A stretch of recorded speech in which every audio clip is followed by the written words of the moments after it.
Тийм үгүй тус. Тэгтээ зүгээр богино зайд эргэж миний машин жоох хөргөн багийн машин хэр би албаар жоох хөргөн том хийхгүй. Тийм машин дуртай. Тэр чинь хурд гаргаж яхад янз бүрийн бартаагаар явахад унж тусах. Тийм эрсдэл багтай. Яг жижиг хийж болно. Тэгтээ жоохон том машин болсон болохоор хойтлын бас залдаг болгосон. Хоёр хөрөлтэй гэсэн үг яаж залдаг гэсэн үг? Үгүй нэг нь зүгээр гидер одоо яг л гидер цилиндр өдөрдөг. Хоног цилиндрын тийм юутай байхгүй үрүүлийн аппарат нь тийм. Одоо энэ помоных шиг тийм цилиндр тавигдсан. Ер нь урд хойдлоо угаасаа хоёулаа тийм юутай цилиндр юутай. Тэгээ уртл нь бол яг машины өрөө шиг мөртлөө тэр нь бол юм хуваарлэгч гэдэг нэг юм байгаа. Хойдл нь болохоор шууд ирчакер одоо тийм помо одоо ингээл цилиндрийг өдөрдөг яг тэр шиг гэсэн. Тэгэхээр маневр богино зайд маневр сайтай юм парклах эргэж урахад айгүй эвтэйгэн болчих юм шүү дээ. Зүг. Парклахаас гадна илүү бартаан ч нөгөө нэг гарахын тулд тэр их хэрэг болдог байхгүй. Жохоо ингэж байгаа хурцдаг ч юм уу тийм. Дорнот машины дурч намар дорнот явж уралдсан. Тийм дөнгөж машинаас гаражаас дөнгөж гаргаал ачаа явцсан байхгүй. Ёо гэд найс нөхдөд. Тэгээ би яг тэрэн дээр ингээд шатрын нүүдэлгээд бартаа идэх байхгүй. Яг шатрын нүүдэл шиг ингээд ухцсан өхнөд. Шатрын одоо хөлөг шиг ингээд том икс сөүлж бат. Тийшээ ингээд машинууд ингээд орно. Тэгэхээр нэг дугуун унжих нэг дугуун дээр ингээд яаж нуулдаг тийм бартаа байхгүй. Тэгээд би тэрэн дээр яг хойтлоо залдаг хийснээр даваад л би машинаа ийм болгоё болцсон байхгүй. Одоо ердийн машинууд бол ингүүл ингээл тийм шүнэгүүд бүкснэг үүссэн машин шиг ингээд. Тэнгүүд миний машины энтлийн дугуй одоо нэг дугуй унжихт машин ямарч тийм юу тийм унахгүй 3 дугуй газар бол. тэгээд зэрэг ороод зэрэг гараад явуулсан шүү дээ. Одоо ингээд ингэж одоо шатрын нөдлөнгөч миний машин гэхээр ингэж энэ хоёр дугуй ингэж ордог бол миний энэ хоёр дугуй орохоор хүндийн дүүний ингээд тэнцээд байгаад байгаа. Тэгээ энэ дугуй орлоо энэ дугуй чинь гарангууд энэ дугуй нь орлоо ингээд ямар ч манай машин хамгийн урдан дээр шатрын нүүдэлтэйг гаргасан. Тэгээд ер нь тийм одоо чинь ингээд дугуйнууд ингээд бид нэр давдаг саад хийх юм аа. Тэрэн дээр машин ингээд чигээр гарахыг илгэрэн явчихад ингээд тэгэлээд ингээд хацдаг. Тэгээд либотгоор татчих буулгадаг.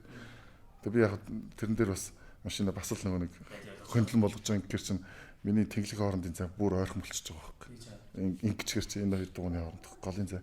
Тэгэхээр бас бартан дээгүүр хурдан гараа авчихсан. Тэгээ хойтлоо залдаг байна гэдэг чи яг. Булхаац чинь гэдэг зориулахгүй нөө. Үгүй тийч одоо хүн хүснээр ямар ч юм хийж болно.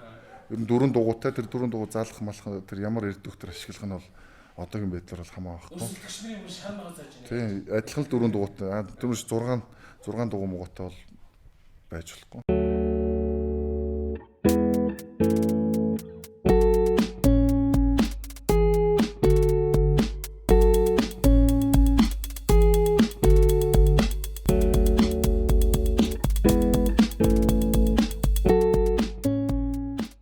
Сайн байцгаана уу залуусаа автхийн подкаст шинэхэн дугаараа эхлэхэд бэлэн боллоо. Өнөөдөр бас сонирхолтой зочдыг бид подкастта урьсан байгаа. Тэгэхээр жаргалан маань зочдод танилцуулъя те.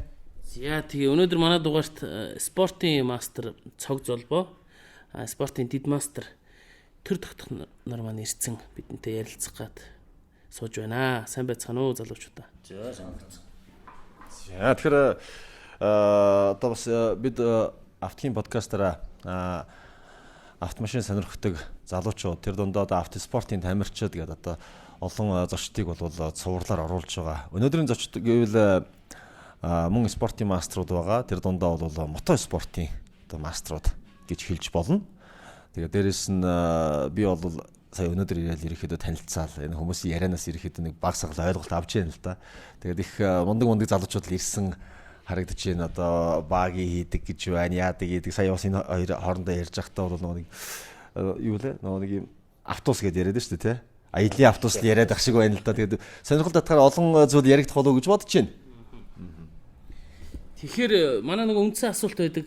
Бүгд л жолооны хүрдний ард суудаг, суух дуртай, сууж яваа хүнийг харах дуртай.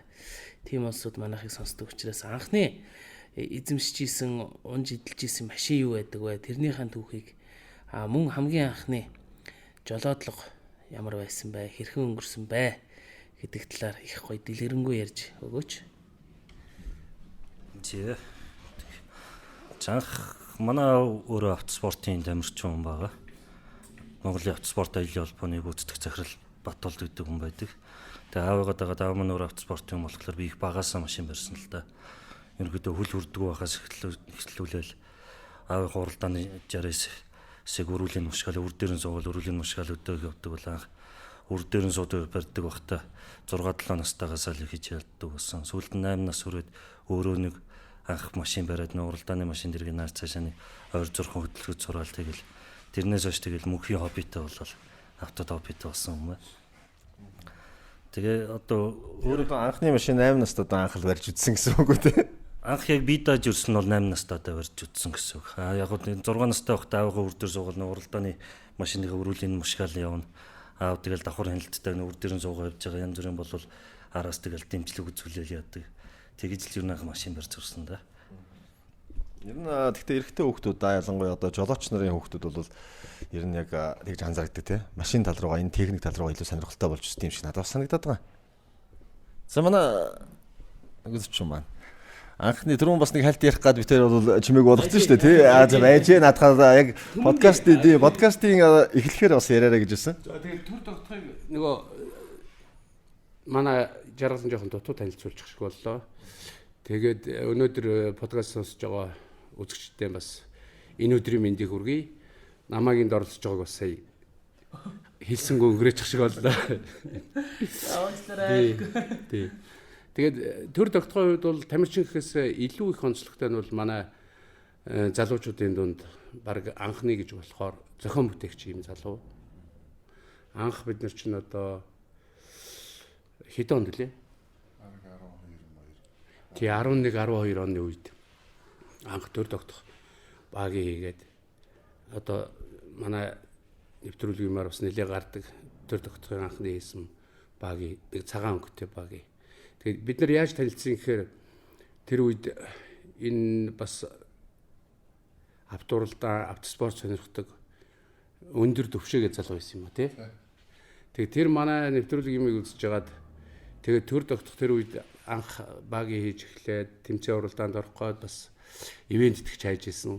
Тэр үе таарсан. Тэгээд анх тэр өндөр төвшөө бидэрийг танилцуулж ирсэн.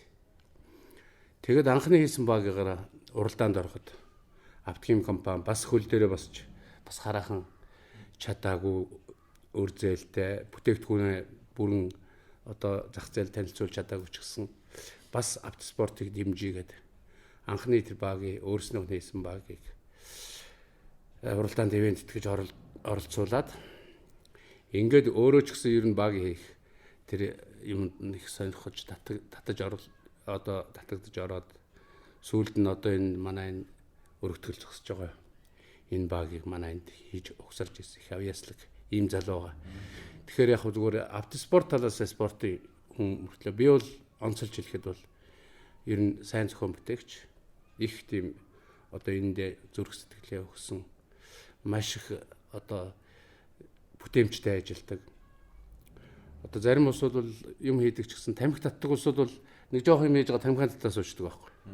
Манай төр тогтхол тамхи татдаггүй учраас тэр бүтээмж айгүй энэ тэр маш хурдан хийдэг. Ийм онцлогтой. Дээрээс нь юм их хурдан сэтгэнэ. Тэгээ энэ юу одоо надад их таалагддаг. Бид нэр энэ ойр дуулцааг өнөөдөр ингээд уулзаж яриа өрнүүлэх гэж байна. Сүүлд манай цог золбооч гэсэн бас энэ зохион бүтээх тал руу энэ хоёр бас хамтарч гар нийлж ажиллаж байгаа юм байна.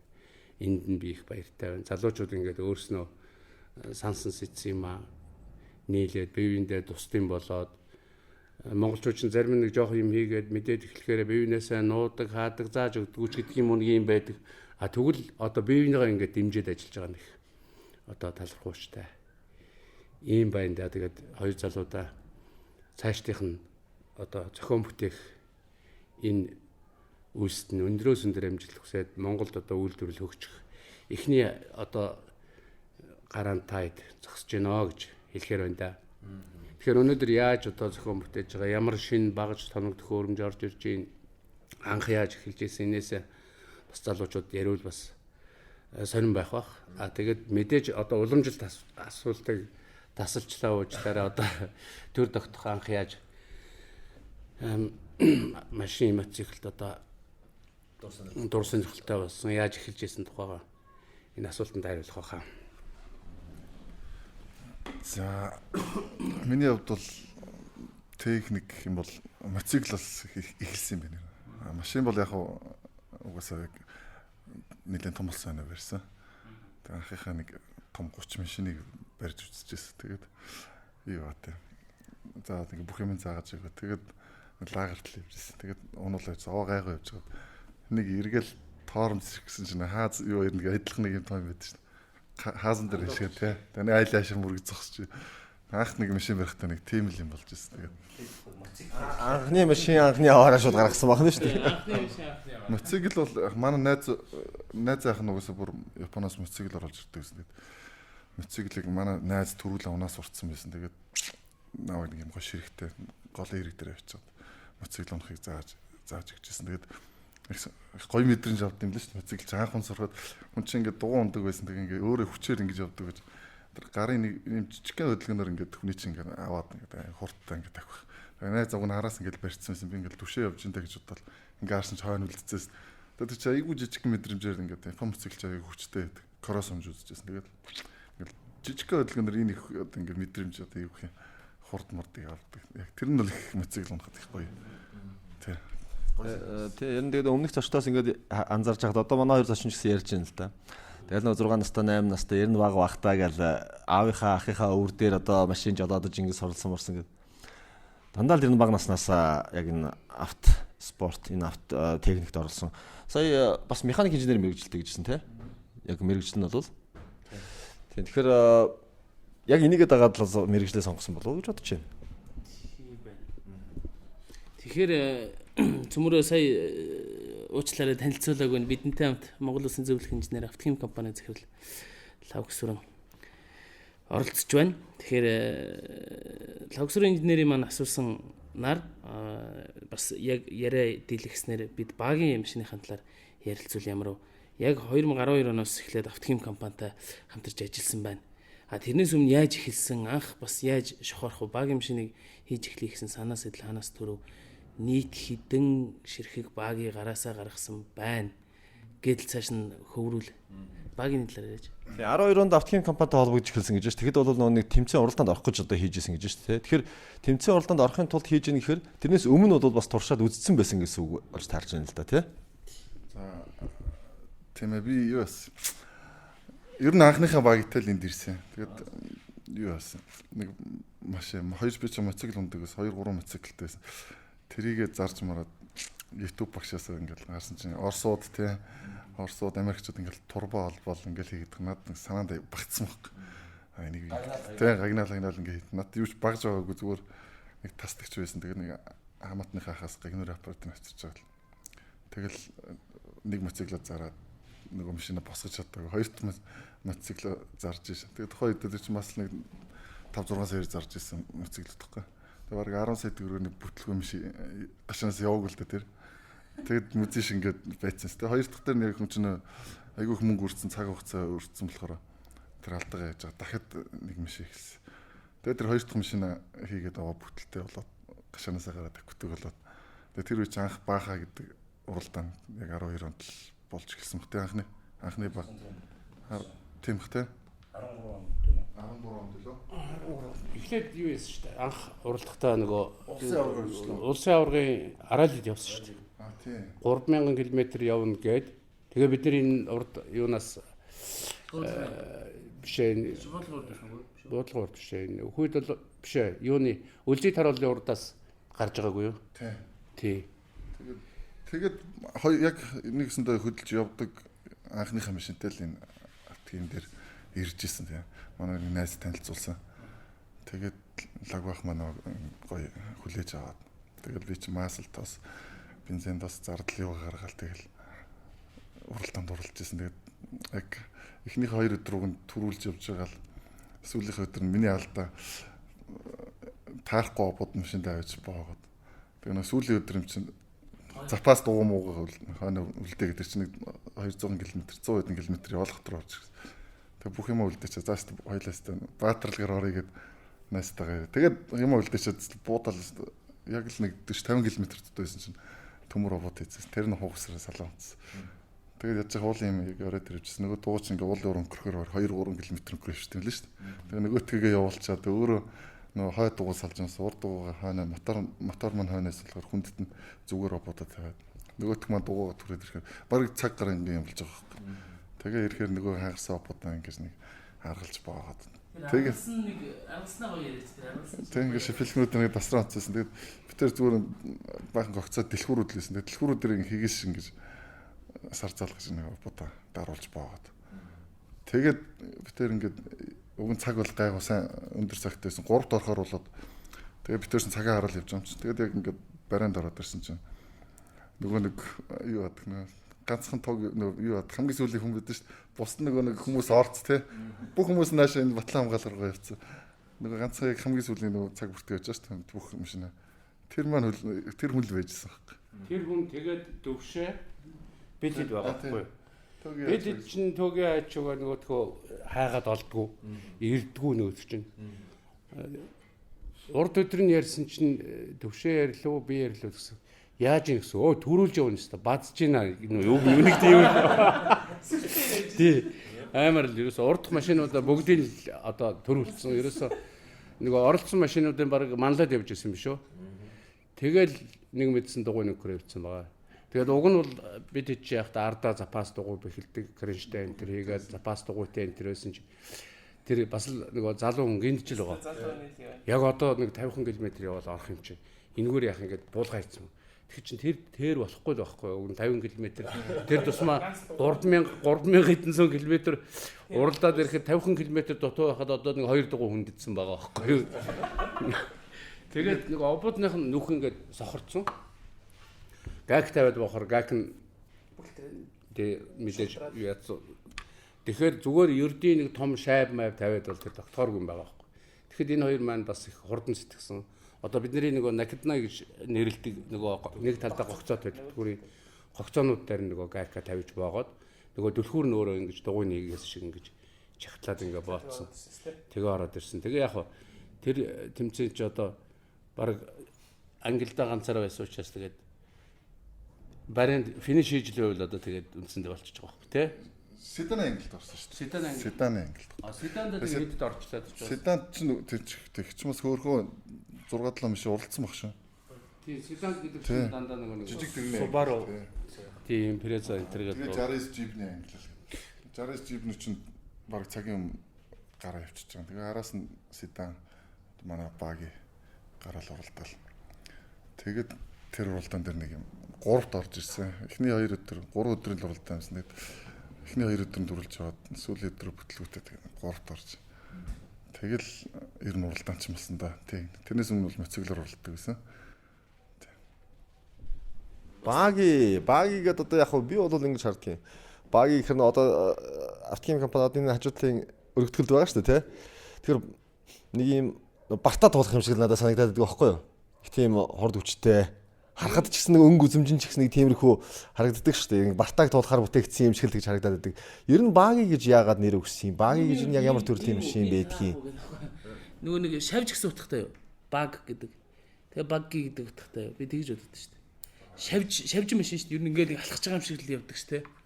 Тэгээд баги гэдэг хаа би тэгж боддог хаа. Шавжиг бол баг гэдэг шүү дээ. Олон улсуудын бид нар ч нэрлээг үзэн чи олон улсын Америкч анх л бол энэ Америк Европ руу яг хүн гараараа цэвэр гараараа ингээд турбаа ашиглаж гараараа хийдэг машиныг л тэгж нэрлэдэг юм лээ.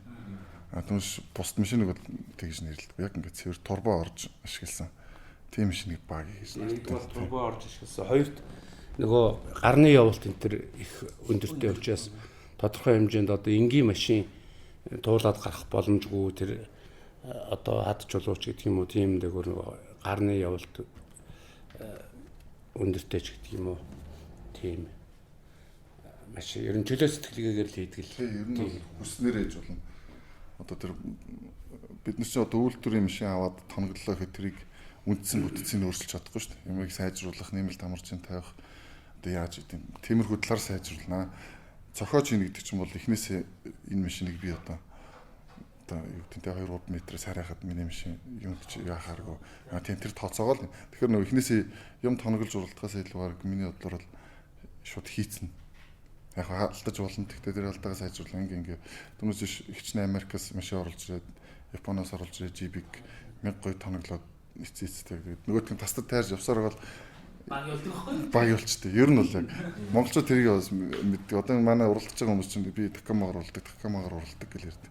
Эцээстэй чинь ингээд эвдэрсний тасдаж тайрж янзлсаар хагаад өөрсдийнх нь зохиосон тийм өөрсдийнх нь цэвэр зохиосон машин болоо явчихдаг.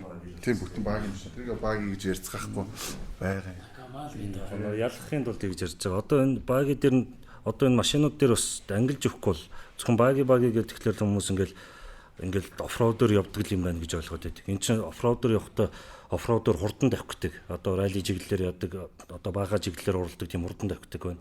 Хит бартаанд, шавранд, цасанд тэгэл одоо тим явах зорилтынхон дээшээ авирдаг рок краулер багийгээд дээш нь одоо хатлуу ингээд том чулуугаар авирж явдаг.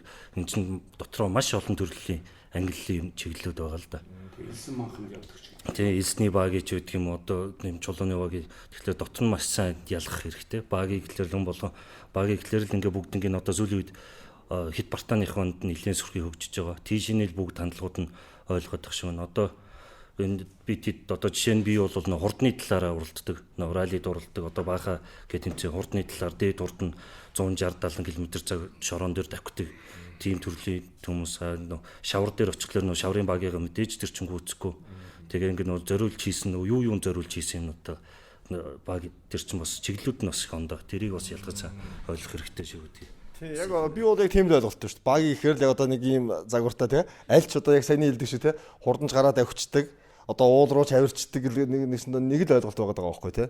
Энэ дотор нь маш сайн ялах хэрэгтэй. Энэ дотроо чинь айгүй олон төрлийн янз байгаа. Автомашин ч гэсэн ингээ харахад ингээ гаднаасаа нэг адилхан машин ч гэсэн доогуура ингээ тоноглол ондоо болцсон гар үлийн сэлц одоо төгөөгийн маань ярьж байгаа шиг такамо гэл тэгэхэд энгийн такамо гэд өөрийнх нь гартайгаа үждэг.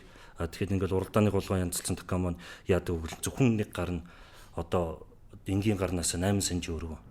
Тэгэхээр нийт 2 гар нэг 2 талдаа ингээ ороод ирэхлээр тэр машин энгийн машинаас 16 см өргөн болоод тэр обуудаар нь янзлан давхар амаржийн бүршинд ингээд уралдааны гулгууд гэхлэнгүүд энгийн машинаас ингээд за 8 см ингээд алсын зайн дээр явдал нь нэмэгдэхээр тэр нь одоо хэдэн см явдаг гэдэг. Энгийн машин 25 см ингээд амаржийн ажилтдаг байлаа гэхэд уралдааны 40 см ажилтдаг ч байдаг юм уу.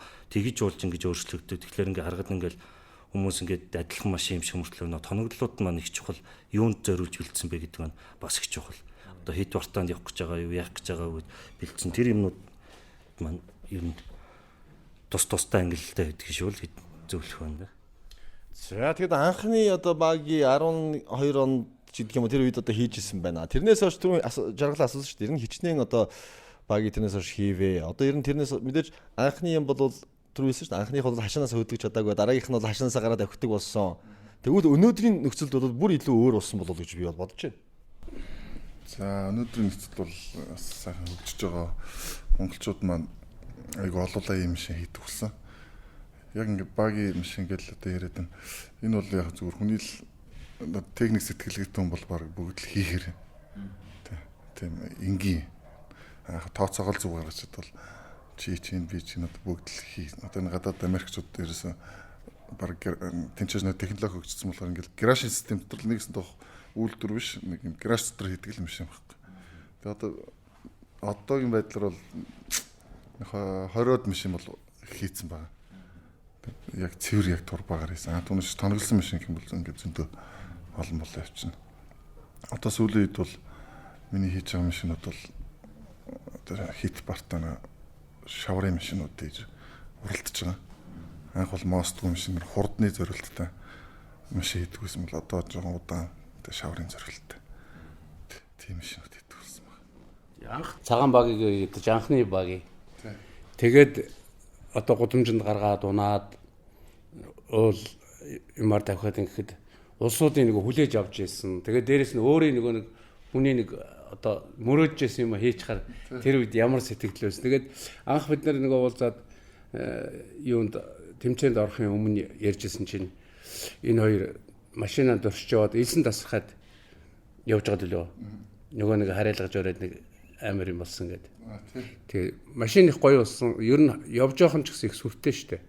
Тэр дуу чимээ тэгэл одоо багийн чинь ингээд нөгөө нэг хурд нэмээд ирэхээр жоохон намсан юун дээр донцлогоон дээр гарч ирэхээр ингээ хараагаад яаж байгаа сүртэй видеогоор зургийг авч барих чинь л их тийм харагдаг.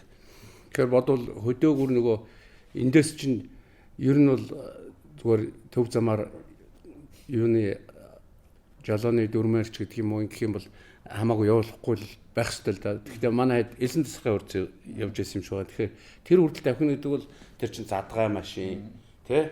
Тэгэхээр тэр үедээ их л сэтгэл хөөрөлтэй их баяр баясгалантай ингэж явж байсан юм шиг байна. Тэгээд явж байхад мэдээж нөгөө нэг хурд хүч аваад хэр ургийн бартааг тоохгүй байсан. Болохоор энэ хоёр хурдалж яваад ер нь нэлээд том харилцсан юм шиг байна тий. Тийм.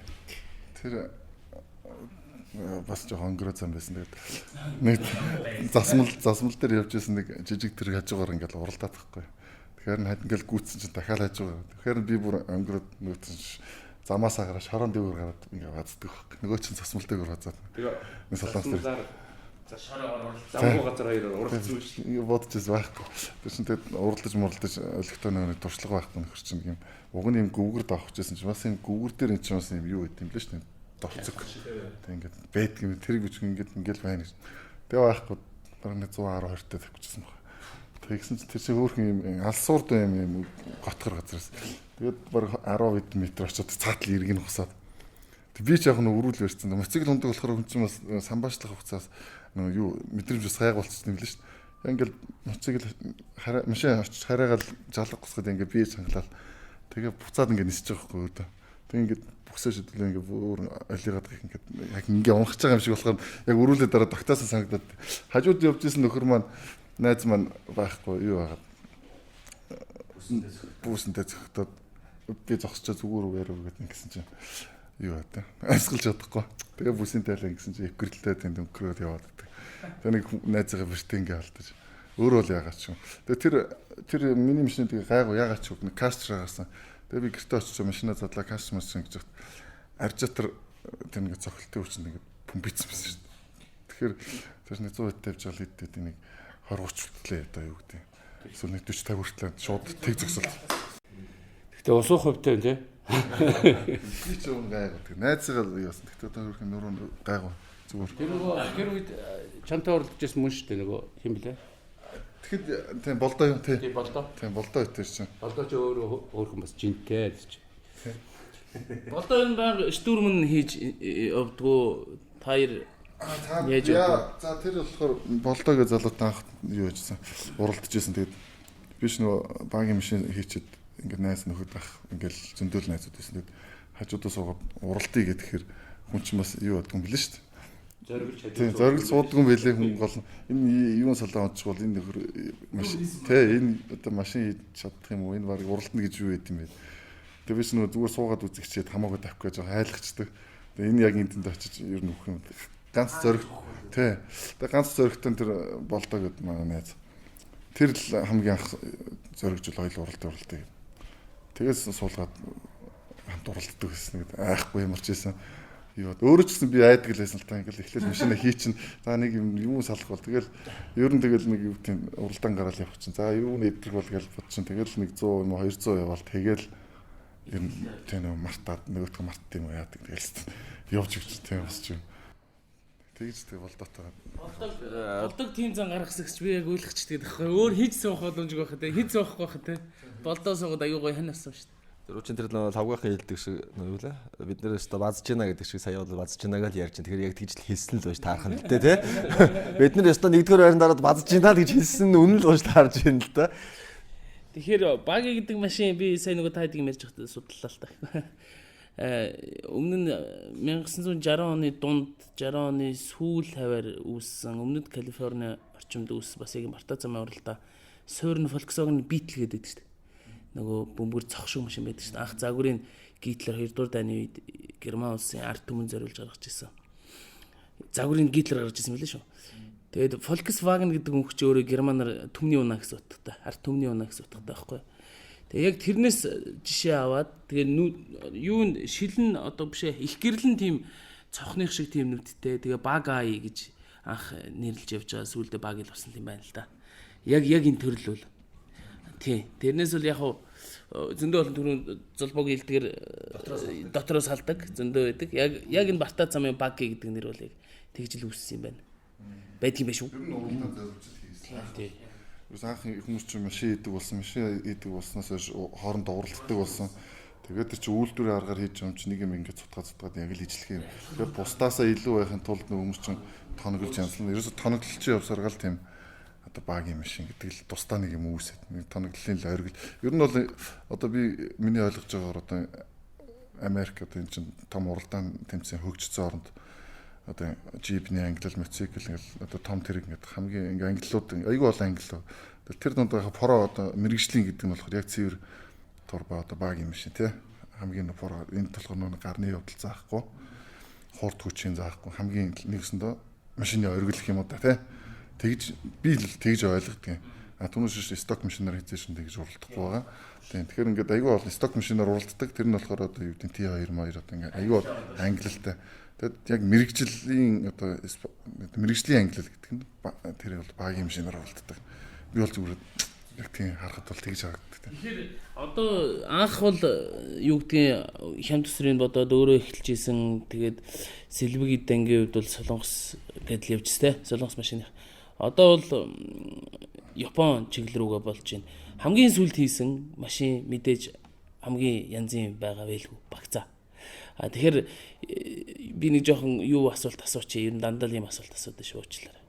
Хэдэн нөхрөнд тусах вэ? Тэгээ ямар үзүүлэлттэй машин хэдэн нөхрөнд тусдаг вэ? Сонирхолтой гэж үзэгчд асуучаасаа л гэж сонсогчд асуучаасаа л гэж бодож байгаа. За хамгийн сүүлд би ер нь бол хөдөлгүүр нь Toyota хөдөлгүүр ер нь бол сайн юм билээ би одоо олон ч машин дээр хийж янз бүрийн мотор юм шийдэж үзсэн. Toyota хөдөлгүүр ер нь хамгийн сайн. Тэгээс сүүлийн үед ер нь дандаа V8, V6 хөдөлгүүрүүд ашигладаг болсон. Тэгээс хамгийн сүүлд хийсэн машин бол одоо энэ шаврын оффроуд чиглэлийн машин хийсэн байгаа. Тэр маань бол одоо V8 4000 хөдөлгүүртэй. Явахд анги нь бол 66 гэдэг машиныг ашиглаж хийсэн. Тэгээд яг хит бартаан зориулж уралдаан зориулж хийсэн юм шиг байна. Мөнгөн дүн нь бол за нэг 40 гаруй л болсон. Яг тийм. Тэр чинь нэг яг оффроудын хамгийн үнэтэй юмнууд нь 4 дугуй нэг шиг юм одоо сая 2-300 мянган төгрөний амаржинууд тэгээд либотик гэх нь 3 сая төгрөний либотик тэгээд үнэтэй юмнууд нэх юм бол тэгвэл машины одоо өндгөн дэлгүүр молгоор ашиглахгүй дандаа цэвэр уралдааны болохоор бойл joint гэдэг юмнууд байгаа. Уралдааны тийм өндгөн дэлгүүрт гэсэн үг. Тиймэрхүү юмнууд ашигладаг. Тэгээд хамгийн сүүлд бол ур тойдлого залагддаг. Хойд дугуйч ус залдаг тийм шийсэн. Тийм уг тус-тустай. Гэхдээ зүгээр богино зайд эргэж миний машин жоох хөргөн багийн машин хэр би албаар жоох хөргөн том хийдэхгүй тийм машин дуртай. Тэр чинь хурд гаргаж яхад янз бүрийн бартаагаар явахад унж тусах тийм эрсдэл багтай.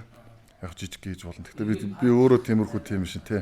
Тэгээд жоохон том машин болсон болохоор хойдлын бас залдаг болгосон.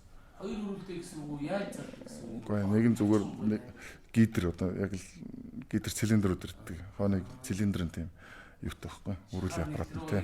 Одоо энэ помоных шиг тийм цилиндр тавигдсан. Ер нь урт хойдлоо угаасаа хоёулаа тийм юутай цилиндр юутай. Тэгээ уртл нь бол яг машины үрүү шиг мөртлөө тэр нь бол юм хуваарлагч гэдэг нэг юм байгаа. Хойдл нь болохоор шууд ирчакер одоо тийм помо одоо ингээл цилиндрийг удирддаг яг тэр шиг гэсэн. Тэгэхээр манайвар богино зайд манайвар сайта юм парклах эргэж урахад айгүй эвтэйхэн болчих юм шүү дээ. Зүг. Парклахаас гадна илүү бартаан ч нөгөө нэг гарахын тулд тэр их хэрэг болдог байхгүй. Жог ингэж байгаа хурцдаг ч юм уу тийм. Дорнот машины тусч намар дорнот явж уралдсан. Тийм дөнгөж машинаас гаражаас дөнгөж гаргаал ачаа явцсан байхгүй. Ёо гэд найс нөхдөд. Тэгээ би яг тэрэн дээр ингээд шатрын нүүдэлгээд бартаа идэх байхгүй. Яг шатрын нүүдэл шиг ингээд ухцсан нөхнүүд. Шатрын одоо хөлөг шиг ингээд тонд их сөүлж чад. Тийшээ ингээд машинууд ингээд орно. Тэгэхээр нэг дугуун унжахт нэг дугуун дээр ингээд яаж нуулдаг тийм бартаа байхгүй. Тэгээ би тэрэн дээр яг хойтлоо залдаг хийснээр даваа тал нь би машинаа ийм болгоё болцсон байхгүй. Одоо ердийн машинууд бол ингүүд ингээд дэвшнүүд бүкснэгүүдсэн машин шиг ингээд. Тэнгүүд миний машины энтлийн дугуй одоо нэг дугуй унжахт машин ямар ч тийм юу тий унахгүй 3 дугуй газар байгаа. тэгээд зэрэг ороод зэрэг гараад явуулсан шүү дээ. Одоо ингэж одоо шатрын нүүдэлнгүүч миний машин гэхээр ингэж энэ хоёр дугуй ингэж ордог бол миний энэ хоёр дугуй орох юм чи хүндийн дүүний ингэж тэнцээд байгаад байгаа. Тэгээ энэ дугуй орлоо энэ дугуй чинь гарангууд энэ дугуй нь орлоо ингэж ямар ч манай машин хамгийн урдан дээр шатрын нүүдэлтэйгээр гарсан. Тэгээд ер нь тийм одоо чинь ингэж дугуйнууд ингээд бид нэр давдаг саад хийд юм байна. Тэрэн дээр машин ингээд чигээр гарахаар илгэрээ очиод ингээд тэгэлээд ингээд хацдаг. Тэгэл ботгоор татчих болгодог. Тэгээ би яг тэрэн дээр бас машина бас л нэг хөндлөн болгож байгаа гэхэр чинь миний тэнглэг хоорондын цай бүр ойрхон болчихж байгаа байхгүй. Ингэчгэр чи энэ хоёр дугууны хооронд голын цай. Тэгэхээр бас бартан дээгүр хурдан гараа авчихсан. Тэгээ хойтлоо залдаг байна гэдэг чи яг. Булхаац чинь гэдэг зориулахгүй л. Үгүй тэр ч одоо хүн хүснээр ямар ч юм хийж болно юм. Ер нь дөрөв дугуйтай тэр дөрөв дугуй заалах малах тэр ямар редуктор ашиглах нь бол одоогийн байдлаар бол хамаа байхгүй. Өсөлтөгчдийн бүр шармаа зааж байна. Тийм адилхан л дөрөв дугуйтай. Тэрс 6 дугуй муутай бол байж болохгүй. Тийм тэгээ дугууны хэмжээ тийм дугууны хэмжээ заа. Тэгээ илүүртөө өөрийгөө ингэж түлхдэг барьдаг юм зохиож хийж болохгүй. Болдог бол би бол хийгээл алхдаг юм биш л дээ. Санаа бол байна тий. Саний жаргалан гэлдэг шиг болооч булгаас чинь гэж зорилох юм бол өөртөө адилхан хийгээч гэж зорилох нь шүү дээ өдөөс нь ярина. Хол харж хол явна. Автхим компани. Цаах шийдэж байгаа хүн чинь ингэж би ингэж боддогсан. Бүгдийг өөрөө хийгээд зүгээр хадлаад амар юм ийм. Машиныг баг бүх юм хийчих гээд үзээд ямар ч нэг хүртэл зохиогоол ерөөсөн. Тэгээ одоо ингэ бод зүгээр ер нь хүн ингэж гой төгс юм хийх юм бол яалч баг бол байх хэрэгтэй юм бэл. Зөвхөн загвар дээр ажилладаг. Би одоо бүр сүүлд нэг баг бүртгүүлсэн юм дээрээс. Гэхдээ тэр нэг зүгээр 5 гарын 5 уралдахтаар л юм бэл. Загвар дээр те мэдээж гагнуур чин докторч юу гэдэг ингэ тэнгүүтлээ одоо юу гэдэг зөвхөн тэр одоо машины гаднах кейс бодгон дээр ажилладаг. Ингээл нэг 4 юм 5 хүн байхад бол нэг машин бол төгсөй те.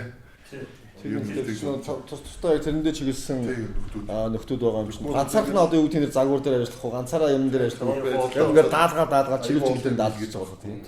Чамайг авсан бол одоо юу гэдэг гагнуур чин болох юм чин гар нэг хүнийг төгсүүлэх л. Тэгэл нэг тийм гоё юм машины гаднах кейс юу дээр ажилладаг бол зөвхөн тэрийг хийлэгдэг.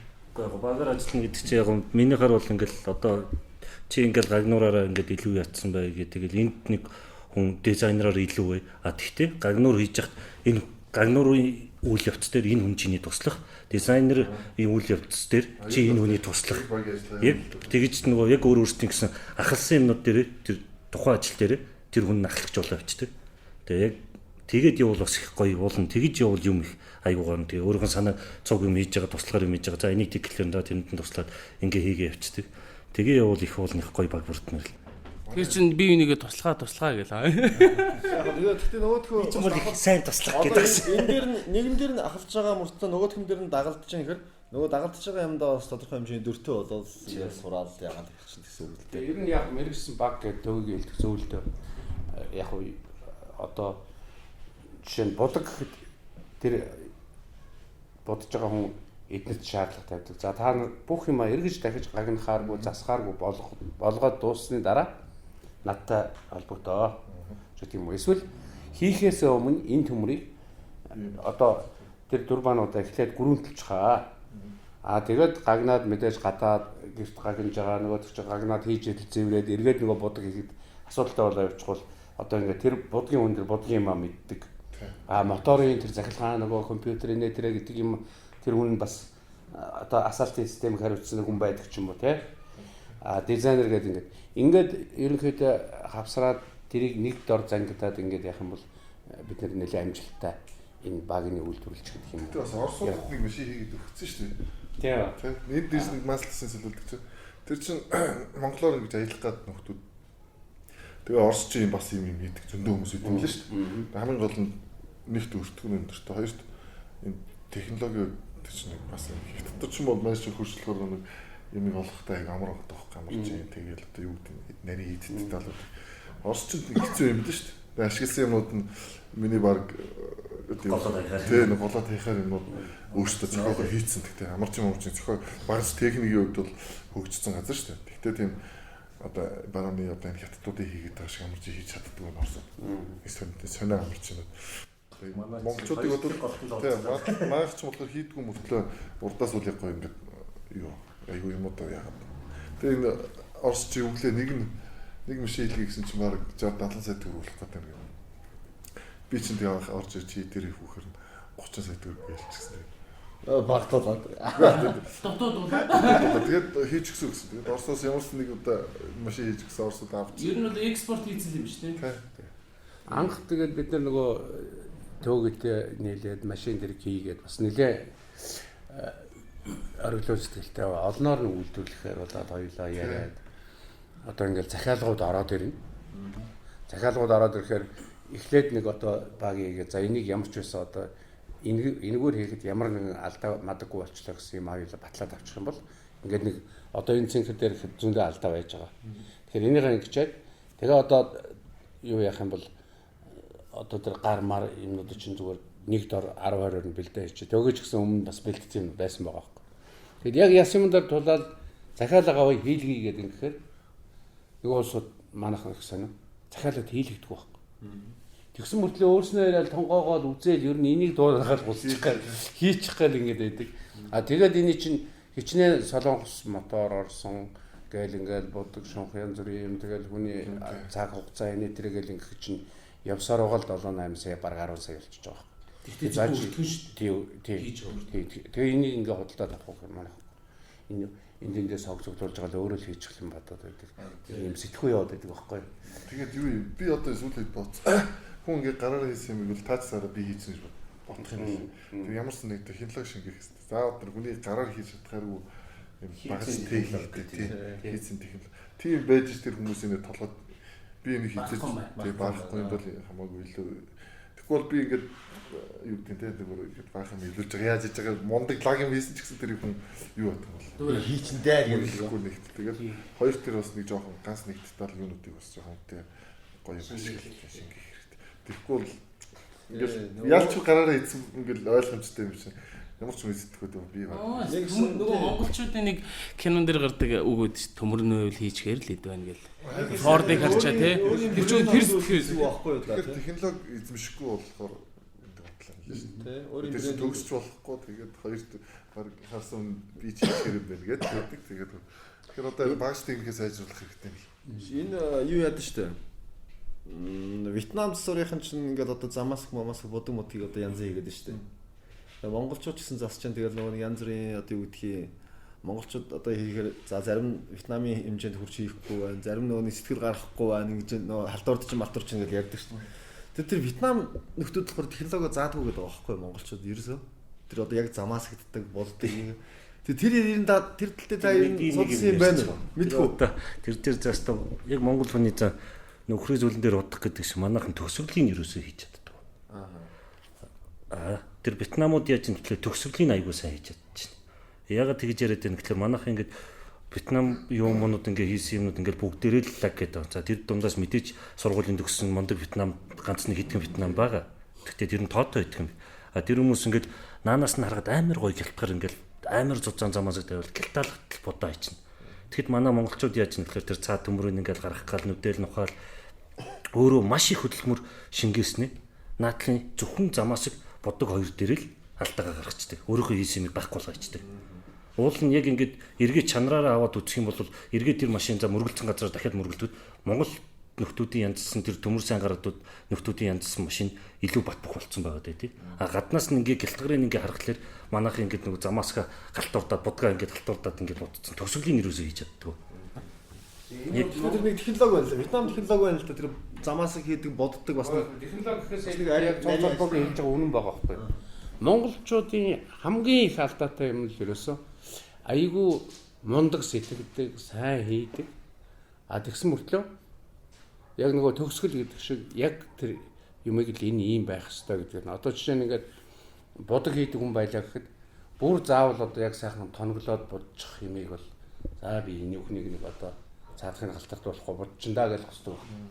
Тэгэхээр тэр одоо нэг тоноглохч гэдэг юм уу. За хамгийн сүүлд хийж дуусчаад ядчил одоо тэр Кирилло Гупер хоёрын завсраар орсон замаасгны нөгөө хог могич нэг бүрэн бодохынхаа өмнө бүрэн арилгачж байгаа ч юм уу, цэвэрлж байгаа ч юм уу.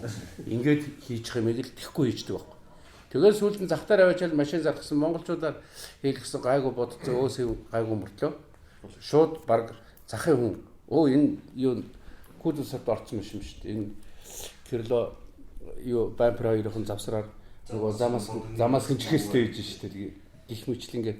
Тэгэхээр монголчууд тэр нэг юмыг жижиг гэж бодцдог. Тэр юм нөгөө хийсэн юмных нь баг үн цэнийг эргүүлээд 70-80% буулгаа хийчихдэг. Тэрнээс чадахгүй байгаа юм биш. Төмөр гаргадаг урд үйч гэдэг юм уу тэр юмар хазуулаад татуулаад хийж байгаа тэр юу монголчууд аюу сайн. Будаж барих ойчул чадна. Тэгтэл тэр жижигхэн юм дээр л тэгдэг баг. Одоо авцсэр үсүүд гэтэл одоо ингээд дэлгүүр багч ингээд уг нь яг гард орно өлгөөтэй байгаад тэрийг аваад хийдэг юм хайчаад буцаагаад өлгөчөөд байвал ихчнээ амрах. Гэтэл шалаар нэг юм байдаг. Нөгөөдхөө сүүлд нь 17 гэлбүүр аваад инээд орцоо аваад нэг шалан даагаараа мөлхөөд ирээд туучдаг. Тэгэл тэр юмыг л хэвшүүлчихтэл тэгэл нөгөө ажлын бүтээмж цаг хугацаа тэгэл аюулгүй байдал инээ тэр юмнууд чинь бий болчихдог. Одоо манайх доор ороод үзэхэд шалан дээр нэгч дэлгүүр байхгүй байгаа тэр овоо сурсан. Одоо ингээд доор хичнээн машин тосгоожлол сольж явахад тэр доотлын хүн зогсдог давцсан дээр хизээч масл бас байхгүй. Тэр чинь бол одоо тэгэл бас монгол хүн сурж лаа байхгүй. Тэгэхээр энэ юмнуудаа л хэдүүлээ хөвшүүлэх хэрэгтэй. Тэгээд хамгийн энийг сайн хөвшүүлдэг яг энэ дээр чанга хатуу байж чаддаг улс бол германчууд байна. Бас дэлхийн улс орнууд дотроо. Тийм ч учраас Германы тэр бараа бүтээгдэхүүн хүн ч гэдэг юм уу юм чанартай байгаад байдаг. Тэгэхээр тэр яг тэр юм хийж байгаа бол тэрэндээ яг цог золбог хийлдэг шиг төгсгөлийн маш сайн гэдэг. Эхнээсээ авахуулаад дуустал яг зөв хийчих юм л тэгэл болчих жоох. Сая яг ингэ ярьж байгаа надад бол нөгөө нэг хог шүрж жагаад хогийн нөгөө шүрж жагаад үлдэгтлийн хогийн саунд биш нөгөө хевснийхаа доогоор хийчихдээ шүү дээ. Яг л тийм баг. Амар гаднах нь нөгөө шүрж жагаад маа хевснийхаа доогоор хийж байгаа юм шиг бодож байгаа байхгүй юу ерөөсөө. Тэ. Тэр нөгөө юу вэ? Хаан нэг гадны том одоо компани захирал гэсэн шүү дээ. За та ямар ажилт ер нь амар амжилттай. Тэгээ та ер нь ямар хүнийг одоо ер нь ажилд авдیں гэсэн чинь би залхуу хүнийг авдаг. Яагаад гэсэн чинь залхуу хүн ямар нэг юмны хийх гаргалгааг маш хурдан олдог юм л дээ. Хамгийн хурднаар хамгийн амраар хийх юмыг маш хурдан олдог гэдэг аахгүй. За чи энийг хийгээд даалгавар өгөнгөт л нөгөө ч өөрөө залхуурдаг. Залхуурангуудаа яаж тэрийг хурдан бас амархан хийх вэ гэдэг юмыг маш хамгийн сайн олдог гэдэг аахгүй. Одоо монголчууд зэрэгдэл дээр их авьяастай хүмүүс. Одоо ингээл хятадууд чинь ингээл за ингээл одоо бүтэн машин тоосго ингээл буулга гэл тэгэхэд ч одоо юу гэдэг юм баг ингээл нэг нэгээр ингээл хятад ингээл зогсоо зогоол юм. Эзээ зогсохгүй тэр хүн амархгүй дунд нь яг л монголчууд ингээл хард сууж ягаад за ингэж жагаад тэр модыг чирээд тэр дээр нэг тэдэн ширхгийг тавьж жагаад ингээд чирээд яач гэдэг. Тэгтээ яг монголчуудаас авах чинь өөрийгөө ядрахгүй хөрл ерөөсөө тэрийг арай эвтихнэр болгож байгаа байхгүй. Хятадууд бол зүгээр л ингээл шоргоолцсон ингээл зөвхөн ингээл явах хэрэгтэй гэдэг. Монголчууд тэрийг монгол хүнээс юуг нь авах хэрэгтэй вэ гэхээр тэр хүнийг дандаа тэнд ажилуулад ах шаардлагагүй. Тэр хүнийг тэр нэг ажил болгон дээр одоо 7 хоног ч үгүй юм уу хэд хоног ажилуулад тэгэхэд монгол хүнээс заавал нэг санаа төрдөг байхгүй. Технологи аваа. Тий. Тэгэхэд дараагийн хүмүүстэй тэр зүгээр одоо за энэ модон дээр ингээд 20-ыг тавиад ингээд чирээ авчиж болт юм байна гэдэг технологиг хятадууд нь зааж өгвөл тэр хятадуудаар нь тэр ажил хийлгээл монгол хүнийг өөр мессен дээр авчиж залхууруулаад суулгах хэрэгтэй. Тэр хүн тэгээд ажил хийн үү яа нуу хамаахгүй тэр хүн яг сэтгэх хэрэгтэй юм бол бодоо сууж байгаа. Тэгэхээр тэр нөгөө төрч юмний тэр нэг том компани захирлыг тэрийг бодож олсон л байгаа байхгүй тий. Тэр нэг бодоо сууж гэсэн юм хэрэгтэй байна. Зөв өдөртөж чиглүүлээ зөв зохион байгуулвал монголчууд маш одоо чадварлаг ийм байгаа. Чадамжтай гэдэг дээрээ хөөрөх хамгийн гол нь тэгэл. Тэгээ одоо яг өөрсдийнх нь чадамжтай гэдгийг итгэж байгаа тэрэн дээр найдаж байгаа бол дээрэс нь одоо юу гэдгийг Япончуудын их нягтцсан хятадуудын шургуу айдал ч гэдэг юм уу тийм ээ. Тэр юмнуудыг бас нэмээ шингээчих хэрэгтэй. Дан ганц бид нар ч үлдээ юм ихлүүлчээд монголоор юм ихлүүлчээд залхуурж гоё юм сэтгэчээд тэрийгэ эцэст нь тулахгүй бол хүний л хоол болно шүү. Тэр бол тийм. Тэгэхээр чин тэрэн дээр тэр нөгөө шоргуу дайчин зогсдгоо шантардгоо тэр зангуудыг бол нэмэх хэрэгтэй л гэж байна. Подкастын ерөнхий ивент тэтгэгч Автхим компани.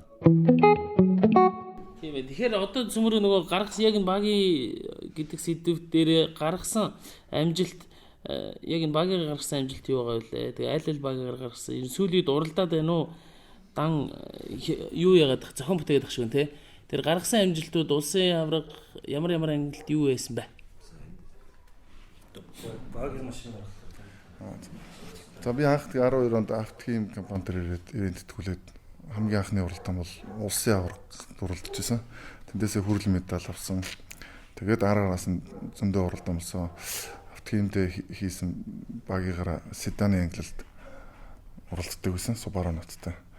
Бүтэн жилийн цуврал уралдаанд тэрэнд бас 3-т орж исэн. Тэгэл бааха Монголиа гэж уралдаан болдог. За тэрнээс чинь би чинь баг хийсэн анхны бааха болсноос хамгийн сүүлд чинь 15 17 онд 17 он гинацсан шүү дээ багийн тэр те нэг хүний багинд. Тэрэн дээр л медаль авах. Бусдын дээр нь ер нь бүгдэнд медаль авчихсан. Нэг л хамгийн сүүлийн ордог дээр мотор цогод яваагүй. Тэрнээс шүү 17 оноос хойш бааха махад бол ороогүй. Уралдаагүй байгаа.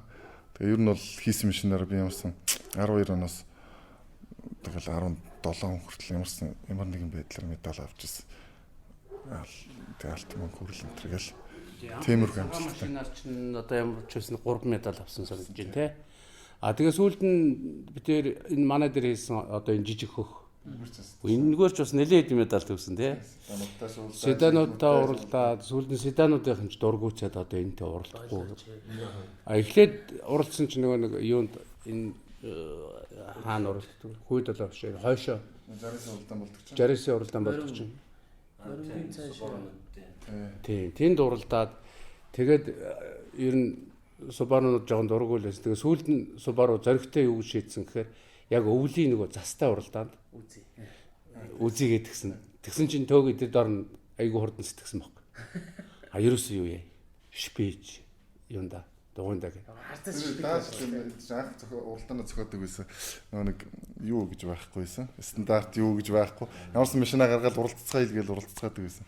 Тэгээд тэрийг дайландуулаад миний машин чинь мостг байсан. Тэд нар чинь бүгд одоо мост. Тэгээд амар хунгар юм застай газар тэмцээн болохоор болоод. Тэгэхээр нэг орой зах дээрээс гарч баахан боолт авч жагаад хоёр давхар дугуй хийж байгаа ингээд том бүр ингээд арзаасан шипи. 17-гийн боолтоор Бакришгэнд нь шипи хийж байгаа байхгүй. Том шай. Дотор нь олгоо хийчих шүү дээ. Зүгээс 14-т дугуйд 13-т давхарлцсан шүү дээ. Тий. Тэгээ усцсан. Бакришгэнд давхарлаж байгаа байхгүй. 10 тэр нөгөө тэхгүй бол тэр чинь нөгөө дотор хаймар нь дисгүй шүү дээ. Тэгэхээр дотор нь дахиад дотор хаймарын оронд баг Бакришгтай дугуй дахиад хийчихэж байгаа байхгүй. Тэгээд уралдсан чинь тэр нөгөө юун дээр Боловч өмссөн. Эхний тойрог дээр л биш ээ. Хоёр дахь пенал дээр ч үлээ. Яг нөгөө супер пенал дээр юм шиг байна. Хамгийн сүүлд уралдахдаа дугуй нь хагарцсан байгаа байхгүй. Тэгсэн чинь нөгөө тийм арзаасан шипэ хийсэн болохоор нөгөө дугуйн Бакришгнаас юунаасаа обууднаасаа салахгүй баринд ороод ирчихэж байгаа байхгүй. Тэгээд тэр чинь Subaru-гийн тооцоос нь юу гэхээр энэ ганцхан хойно хөтлөгчтэй засанд явчихгүй гээд. Тэгээ яасан тэгэнгүүт тэр шүнжүнгээ хийсэн баг тий. Маргааш нэвтэрч байгаа. Тэгэл маргааш нэдүүлээ очиод яасан тэр ангилд чинь дөрвөлөө хоёрт орлоо. Тэрэн дээр чинь хоёрт орсон. Хоёрт орсон. Тэгээд тэгсэн чинь тэр намайг тэгснээс хойш тэд нар чинь нэг хэсэг шипи хүн болгоно нэг тавьцгаагаад. Тэгээд сүүлдээ тэр чинь хориглоод за ингэж утгагүй ингэж хөгжих тий. Ингэж хөгжгөрч утгагүй болсон юм чинь тэр мөсөн дээр уралдаад хүний ур чадвар нэг шаардад эргэж мэрэх юм дээр чинь шипи тавьчихсан нөгөө сайхан засмал дээр явж байгаа юм шиг л давхад байгаа. Тэгээд за одоо энийг байлцгаая гэд анх эхлүүлээл тэгээд тэр нэг жил гар явсан баха. Тэгээд дахиж уралдаан тийм шипи ашиглахаа байлцгаас. Тэгээд дараа нь нөгөө налахад болдог юм дээр седаны ангилд уралдуулахгүйгээд тэгээд жипний ангилд уралддаг байхгүй. Тэгээд жипний ангилд уралдсан чинь бас л нөгөө жипнүүд чинь айгүй хүнд мотортой жалга малга руу ингээд юм уу хамаагүй хараагаад үсээд буух юм бол урдлын тэнхлэг нь тисдгүй мэй л да. Тэг чи багийн чинь бол хөнхөө хараагаад тийм мотор нь хойно явчихсан. Тэгээд доошоо ингээд тонгоогод юм руу буусан ч гэсэн тэр гар марган дээр амар ачаал өгдөг учраас бас бартаатай газар жиптэй уралдах юм нөгөө жипнүүдээсээ төрүүлчих гад бас тэдний дургуцсан хөлтөн дээ. Ингээд орог сүүлд нь яг 12 3 намайг тэр багийн машин хийж хат энэ Америкт ч бай, Япончууд ч нэг UTV гэдэг дөрөв дуут баг л гэсэн үг. Ийм машиныг зүгээр хөдөө аж ахуйн зориулалттай л юм. Хөдөө аж ахуйн тийм удаан тийм машин хийдэг байж байгаа. 12 онд өнөөдөр намайг бас багийг эхэлж хат анх Flores спорт загварыг гаргасан юм билээ тий. тэрнтэй дуудлаагүй 13 4 он гэхэд Монголд ороод ирсэн. Тэгээд Америкчуудтай бол өрсөлдөж чадахгүй л тэд нар бол төгс юм хийдэг. Тийм. Тэгээд ер нь тэгээд 13 4 онд орж ирээд нэг ганц хоёр уралдаж байгаа. Тэгээд тэдний ангилд намайг оруулахаар болоод. Тэгээд ялч угаасаа барахгүй гэдгийг бол мэдээ тэгээд одоохондоо зодогтой айлцсан. Тэрийг барах хэмжээний биш яаж хийх вэ гэж бодоол одоо тийм бодоол байж байгаа. Тийм л байгаа да. Тэгээс сайн нөгөө Цэнгэр багийнгаар давтхим дээр байгаа өргөтгөлд байж байгаа Цэнгэр багийнгаар уралдаж байхдаа нөгөө мотор эргэл заадаг юу байхгүй юм штэ. Тахометрийн залт байхгүй юм штэ. Тэр араагаас солихдоо яадаг гэсэн гинэ. Тийм заалтгүй байсан. Тэгээд агаш өгч маань яг миний толгойн хажуудалтай байдаг гэсэн. Тэгээд яг тэр маань ингээл хаацлахаар мотор манад ингээд ээрэд дан гэдэг уралдаг хүмүүс ээрүүлдэг баг. Тэгэхээр нараагаас солидөг. Тэгээд би хэрвээ би тэр машин одоо минийх байгаа те өөрөө би ингээд миний машин би тэрийг ээрүүлэхгүй байхгүй гол нь ингэж дан гэх би тэр угаасаа энэ бүтээгдэхүүн нөгөө амар юмуд хийцээ энэ бол угаасаа олно гэж бодвол тэгэл би 3 дугаар ангид ингэж ерөөсөө тэр баахан махад ирсэн ингээд дан гэж ерөөсөө байнга ээрүүлдэг гэсэн шүү дээ энэ мотор энэ тэгээд бас л их сайн байл гэж тэр үед боддог байсан тэгээд заас цохол цохог ямар хамаатай чи далаг юм хийцээ яах нь үзье гэж ерөөсөө тэгж уралдаг гэж лээ. Бүтээгдэхүүнүүд хийсэн болохоор тэрэндээ ирэмшээд штэ. Ааха. Тэгэхээр тэр нөгөө нэг 3-аар гэдэг нь 3-аар хөдөлж байгаа юм уу? Яг хөдлөхдөө. 1 2 дугаар араандаа хийж ээрүүлж тавкал 3 дугаар араандаа хийгээл 4-т ихэр жоохон муур одоо өөд юм муурчдаг.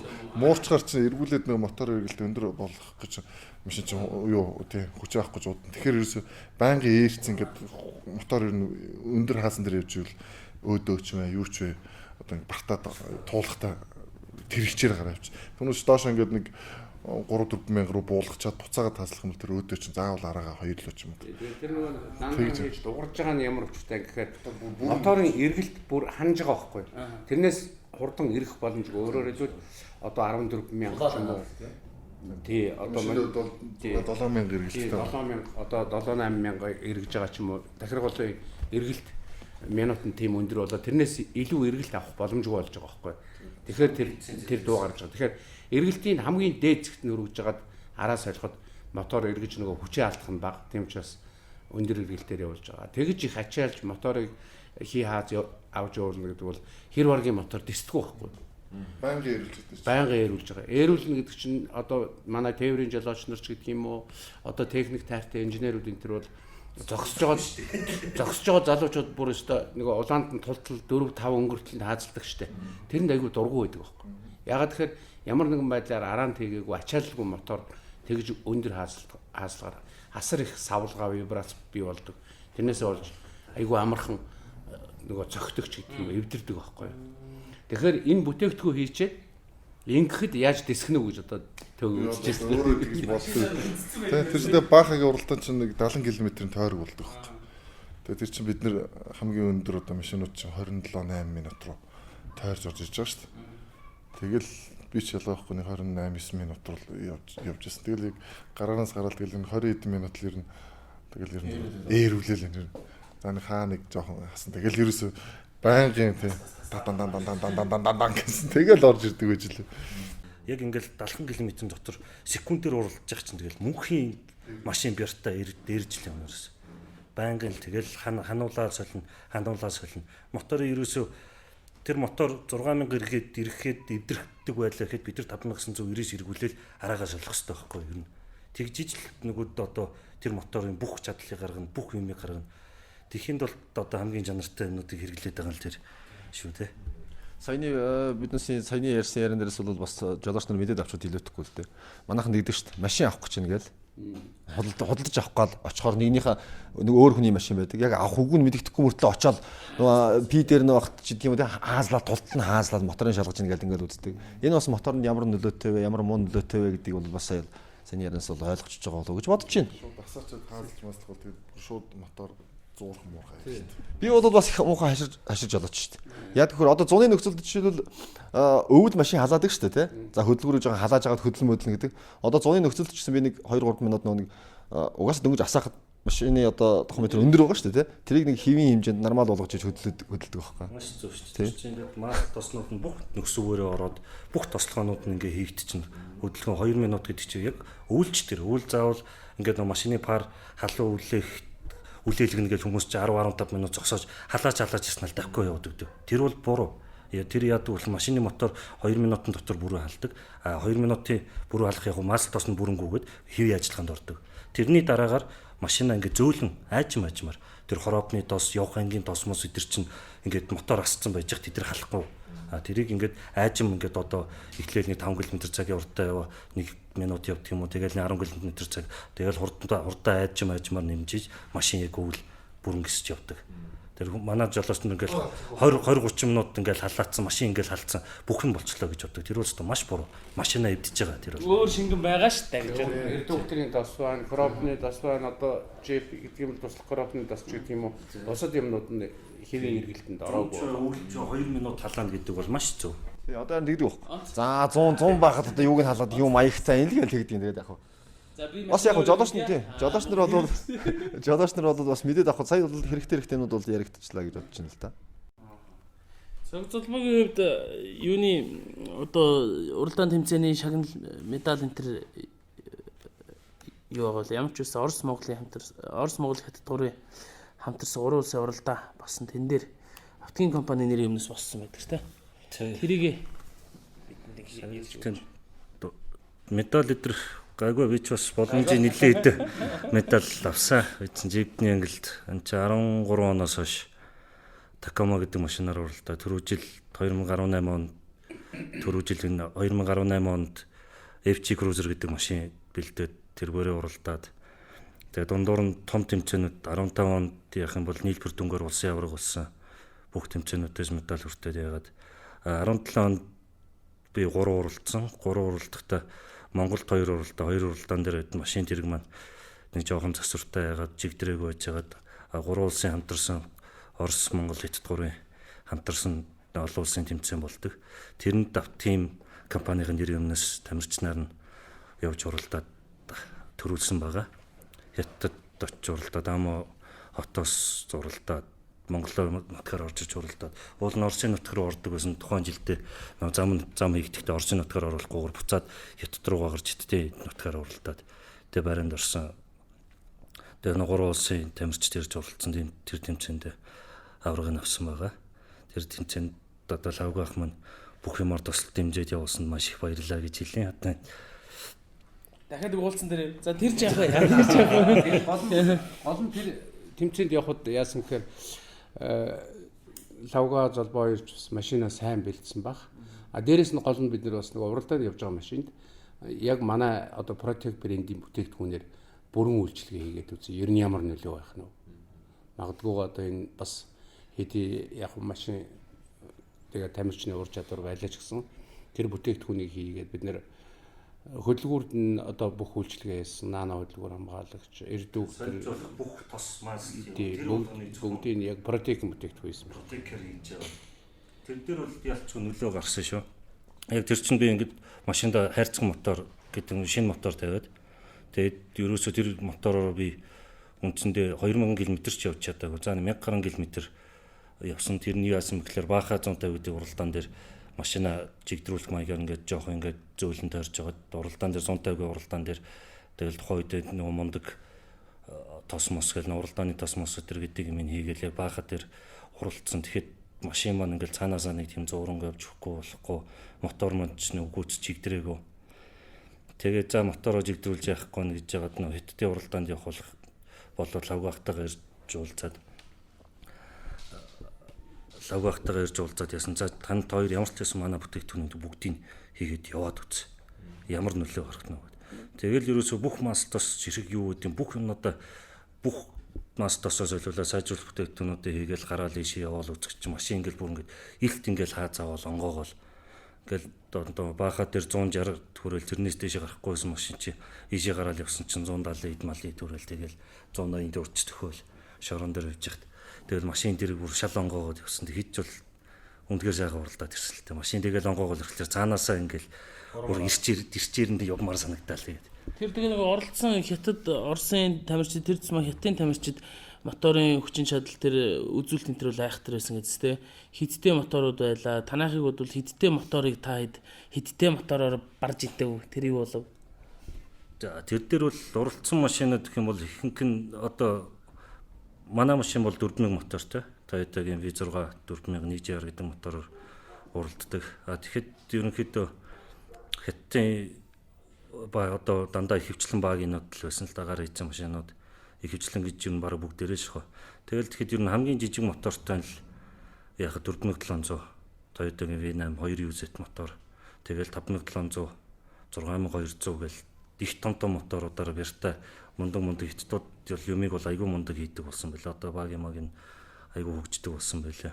Тэгэхээр ямар ч хэсэн 4000 мотороор тэгэл яг огцом хурд авалт нь бол тэдрийг бол гүйцэхгүй л байгаа юм л да. Гэхдээ 4000 алстан бартаан дээр нь яг нэг Монгол түнэ одоо олон жил нэг ингээд машин дэрэг бариад ингэсэн арай нэг туршлага илүү юм уу. Тэгээ одоо манай лавгахт нь одоо миний зураг уншдаг Штүрм ах маань манай ах маань бас лавга гэдэг хүн байдаг. Тэр лавга ах маань ч бас их туршлагатай тамирчин хүн байгаа.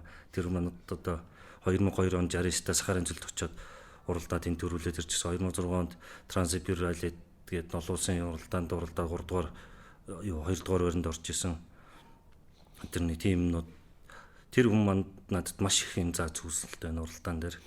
Тэр дахасаа л одоо бүгд одоо энэ уралдааны талаар юмнуудыг сурсан. Тэр туршлагаас тэр байна уу Хятадын уралдаан дээр бол бит хоёр бол ер нь их тийм ядрах юм гайгүй.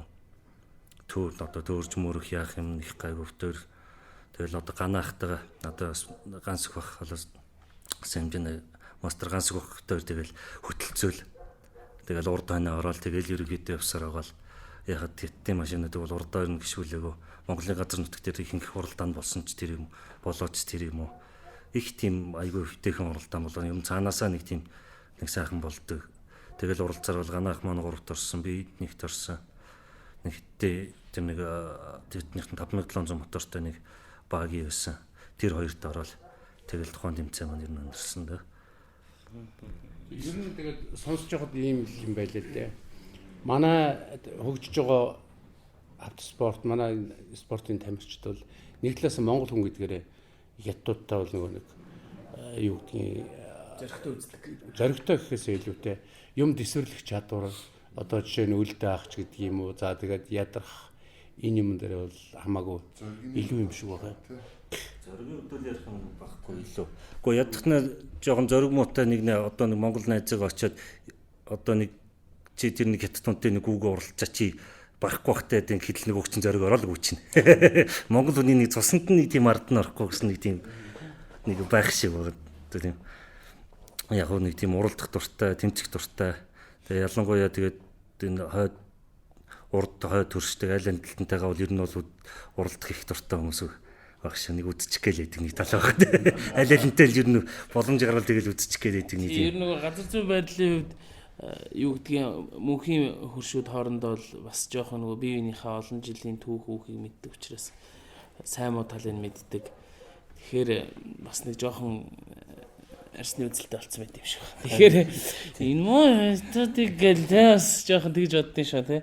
Тэгэхээр бас юу байгаа тэр 3 улсын тэмцээнээс гадна нэлээд хэдэн жилийн өмнө дэлхийг тойрноо гэдээ бүр нэлээд том зорилготой 66 оноод явсан тий 66 тоноглоод унаад явсан тэр одоо тэмцээн гэх юм уу аял гэх юм уу тэрнийхэн тухай бас ярил. Одоо нөө түрүүн ярьсан нөө Транссибир ралли гээд 2006 онд Берлинээс гараад энд Оросын тэгэхэд чинь байгаль нууран дээр барианд орсон баха. Тэр тэмцээн дээр манай тамирчин Сэлэнгийн жагаа энэ лавга ах хоёр маань тэнд уралдаад 3 дугаар нийлбэр дүнгээр 3 дугаар байранд орсон. Тэгэхээр чинь тухайн үед ямар машинууд уралдаж исэн бэ гэхэд одоо Porsche-гийн Cayenne-с гэдэг зав Porsche гэдэг машиныг нөө Jeep SUV загварын машиныг Paris-Dakar-т бэлдэх зорилгоор Porsche-гийн бүр команд ингээд амар том команд үүсгээд оффроуд чиглэлийн тийм уралдааны бүхэл бүтэн баг ирж тэр тэмцээнд оролцож байсан. Porsche Cayenne гэх нь одоо Монголын яваад байгаа Porsche Cayenne мөн өсвөл Cayenne мөн. Тэгэхээр Cayenne гэдэг нь Jeep байдаг ш. Каин гэж жип байдаг ш. Тэрний S гээд яг арай нөгөө спорт. Каин S юм уу тий? S гээд цоошин тийм хоёр машиныг Парис Дакарт уралдахын тулд Поршегийн нөгөө үйлдвэрээс нь бүр гаргаж өгсөн тийм үйлдвэрийн баг ихгүй тэр чинь. Үйлдвэрийн баг уралдаж байгаа. Тэрнээс гадна за тэр чинь 60 эдэн ланд 40 эдэн Nissan Patrol гэдэг лөө. Тэгээд нөгөө одоо нөгөө толгойд явж байгаа эдэн одоо нөгөө Дакарттай ерөнхийдөө нь ойролцоод ингээл томчууд нь уралдах ингээл томчууд нь уралдаал араас нөгөө барахгүйнууд нь яг аялал журмаар ингээл дагаал нөгөө финиш хийх зорилготой гэлээд тим дээр яваад уралдахад нэгдүгüүрт нь тэр Поршегийн баг төрүүлж ирсэн. Хоёрт нь ланд машинаар ороод, гуравт нь 60-аас ороод, дөрөвт нь Порше ороод. 60-аар Поршег барж хаяад. Тэгээ яг ерөнхийдөө одоо тэрнээс болсон л гэж би ойлгоод байгаа. Тэгээ одоо тэр одоо муулж байгаа мó сайлж байгаа мó гэдэг. Поршегийн тэр нөгөө бүр том ингээд нөгөө рейсинг тимийнх нь одоо онроо үдч гэдэг юм нөгөө засмал дээр уралдаг амарлаглаг энэ тэрнийх нь бүр том захирал нь хурж ирэнгүүтээ та нар ийм машины ард барайнд орж иж Дакарт уралдана гэж юу яриад байгаа юм бэ? Энэ Поршегийн бүх энэ Дакарт уралдахыг канселт гэв. Тэрнээс болоод канселтгдсан нэг тийм янзын зөвх одоо сонирхол байна гэдэг шиг одоо дэрийг одоо их 100 баталгаж бас хэцүү бас үгүйгээд хэлхэж хэцүү тэгж нэг Поршегийн юу гэдэг канселтад оролцоог юм шүү дээ. Канселтаг. Тэгээ тэр Транссибир ралли гэдэг тэр тэмцээн маань ерөөхдөө их өргөн хэмжээний Европыг хамарсан их том тэмцээн болдог. Тэр тэмцээнийхэн юу яасан бэ гэд одоо энэ уралдааныг яагаад яриад байгаа гэдэг шалтгаан маань бид тэр 2006 онд тэгээд уралдсан чинь тэр Транссибирийн зохион байгуулагчдын зүгээс бидэнд монголчууд санал тавьсан байхгүй. Та хэд ингээд үнэхээр ингээд одоо юу дах чадвар, эрсдэл дах чадвар маш өндөр. Техник сэтгэлийн аягүй сайн ингээд хээр очиод ингээд яа. Ингээд бидний ингээд 2008 онд дэлхийд орсны автомашинаар дэлхийд орсны 100 жилийн болж байгаа. Энэ зориулаа та хэд машин бэлдээд цуг яваач. Энэ зорилго маань юу вэ гэхээр одоо энэ Чукотгийн Оросын Чукотгийн нутагт машины мөр гараагүй тухай үед 800 км газар байсан. Тэрэн дээр гол зорилго маань тэр дээр рекорд өвдөж генсийн номдчихтээ. Генсийн номдчихтээ. Хоёр дахь зорилго нь юу вэ гэхээр дэлхийд ороод Нью-Йоркоос ирээд ингээд дэлхийд ороод одоо Парист барайнд орж исэн. Тэрийг ингээд одоо замын сүрж яваад Нью-Йоркт барайнд орё. Дэлхийг бүтэн тойрё гэдэг тийм нууцлаар дэлхийг бүтэн тойрё. Ийм том хоёр зорилготой аялал буюу тэмцээн. Одоо аль аль нь хоссон гэсэн үг. Тим юм хамтарч явъя гэд манад санал тавиад тэгээд бид нар чинь 2007 оноос 6 оны сүүлд үлээ тэр мэдээллийг хүлээж аваад 7 оноос эхлээд тэрийгэ бэлдээд эхэндээ бид нар чинь нөгөө яг тиймд ингээд нөгөө хүнд нөхцөл яг ямар нөхцөлд явах гэж байгаа ойлгохгүй ланд 80 машин ингээд бэлдээд ингээд байжсэн чинь ер нь ингээд асуугаад тодруулаад байсан. Өмнөх рекорд дэвдсэн нөхдүүд нь ГАЗ 66 гэдэг машинаар рекорд дэвдсэн. Дээрээс нь тийшний тийм жижиг тийм SUV зав SUV одоо Jeep гэдэг маань бүр жижиг машинд орж байгаа. Тийм машин явах боломж вэ? Та нар юу яриад байгаа юм бэ? Өөр машин бэлд гээд. Тэгээ бид нар ерөнхийдөө Unimog судалж үзлээ, 66 судалж үзлээ. Тэгэл ер нь 9 шидийн машин судалж байгаа. За ер нь хамгийн боломж төлбөр маань 66 юм байна. Бид нар Оросын нутгаар явна. Тэгээд мэддэг сэлбэгнийхээ ойрхон байгаа. Тийм нуудаараа яа гээд 66 болж аваад 1980 оны 66. Тэгээд тэр маань за үйлдвэрөөсөө гараад тэр чи 20 хэдэн жил болцсон. 30 хэдэн жил бараг 30 нас урах гэж байгаа тийм машин. Надаас ах машин баггүй тэр машин маань. Тийм машин болж байгаа. Тэрийг янз тоноглоод гэтээ нэлийн шахуу. Тэр шийдвэр чи ерөөсөө уралд одоо бид 12 сард Монголоос хөдөлгөөд л ерөөсөө 8 сарын сүүлээр мэдээ хүлээж авал тэгэл өстэй яралтай машина хайсаар бол 3 сарын хугацаанд машина бэлдэл. Тэгээд гол шалтгаан тэр машиныг яаж зориулт нь яаж бэлдэх байсан бэ гэхээр Чукотгийн нутагт маш их хүүтэрдэг. Хасах 60 градус хүртэл хүүтрэх мөдрөх тийм юу гэдэг. Тэр нөхцөл хүүдэн нөхцөлдөө өөрсдөө аваа явах чадвартай тийм машин бэлдэх зорилго. 100 хүмүүхтэй. Дотроо 100-тай. 100 ч хамгийн газын билетийг авчлаа нүг газ нь хүлдчих юм бол асгаа авчих. Тэгэхээр энэ яриа уучлаарай яриг тасалж. 66-гийн үед ер нь үзүүлэлт яг юугаараа мундаг вэ гэдгийг логсор инженер бидэнд бас нэг товчхон хэлвэл яг юугаараа шалгарсан байна. Түрүүн та хэд бас яриад тест. Яг та ГАЗ 66 гэдэг машин Оросын байлдааны зориулалтаа ачааны машин л да.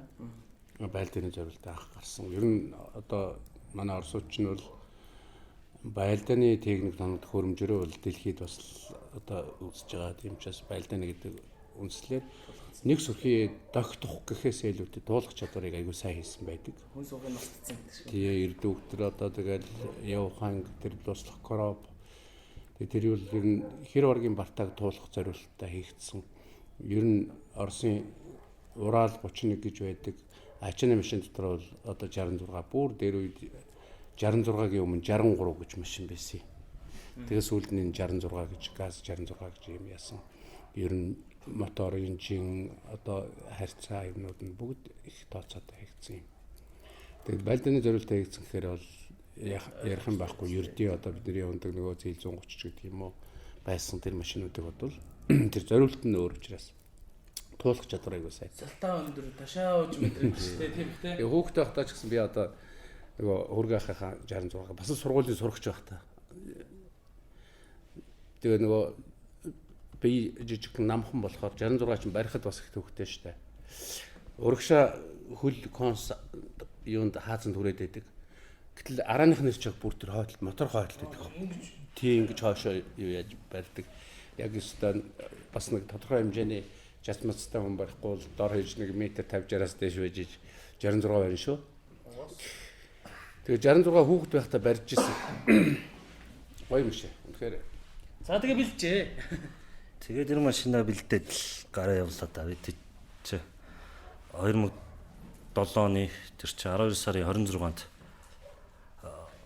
25-нд төдлөөл 26-нд юун дээр хилт аваад алтан булгаар хилт аваад тэгэл зандаад нөгөө машина бас ингээд жижиг сажиг нөгөө явж янзд нөгөө жигдрүүлэх тестлж мэсэлж байгаа нөгөө зандаа ингээд тестлэл зандаа янзлаад бидний чинь 1 сарын 10-нд юун дээр бэлэн байх хэрэгтэй гээд Парист бэлэн байж их хэрэгтэй гээд тэгээд дуудсан байдаг.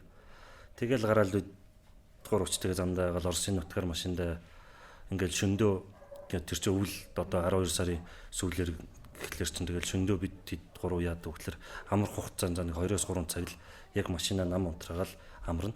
Бусд үед нь ингээл ээлжиж машина аваад унтаал тэгэл нэг идж жоох юм яг орой унтахтай юм эсвэл өдөр хөдлөختөө эсвэл нэг ялчгүй машин дээр нэг юм засах үед нэг жоохон халуун хоолцоо арталтай энэ цаг хугацаа маш товч өс учраас тэгэл Оросын нутгийн нэг хөндлөн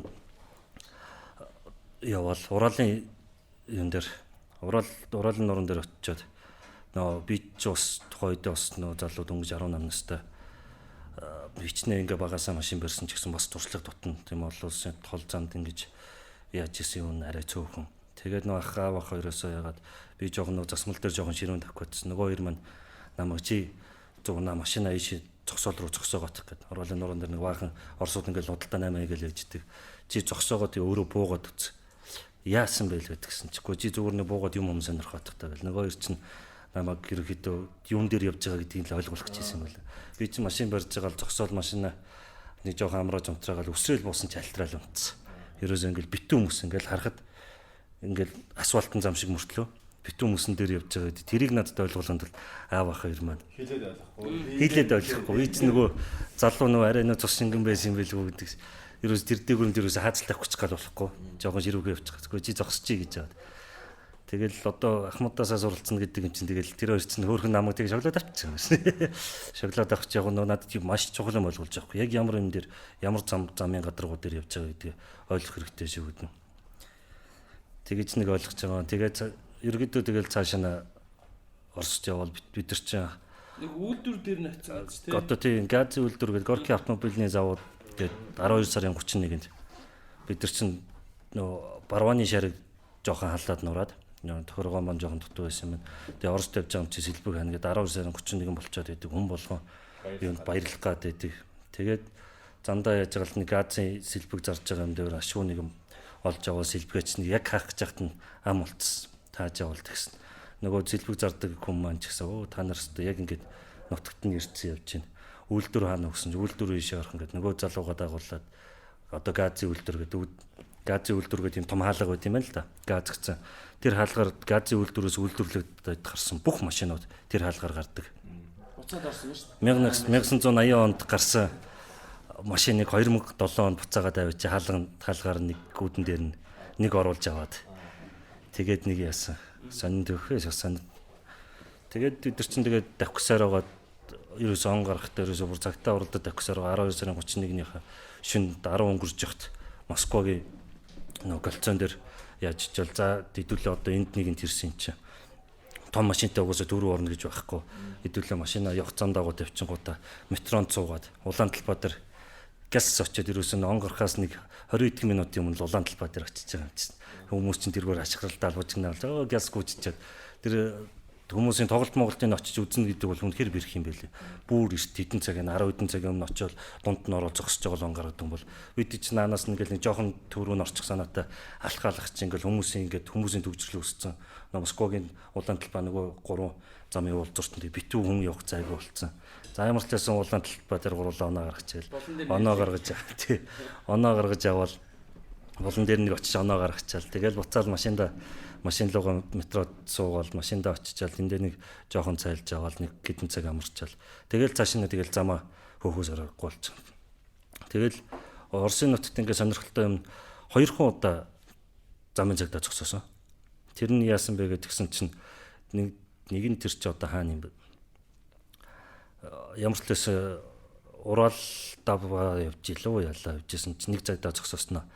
Та хаачиж яваа гэж зогсоогод. Би наа машины чи сүүлийн 2 жил амьдаар нь хараагүй юм байна. 66 гэдэг машин. Сүүлийн 2 жил сонирхоо зогсоогод. Тэгээ нэг баахан ингээд Монголын тугмаг болцсон ингээд баахан ярилахгүй болцсон машин болохоор сонирхоо зогсоогод та нар хаачиж яваа гэдэггүй. Бид нар ингээд Парис орохгүй явж гэнэ гэсэн чи та нар Парист юугаа мартчихад ийм машинтай явж байгаа юм. Тэг яг нөгөө бидрийг нөгөө торох зүгээр сонирхоод нөгөө нэг зогсоодог шүү дээ. Тэгээд сонирхоод зогсоод нэг хэдэн минут юм ярьчаа. Тэгээд нэг явсан.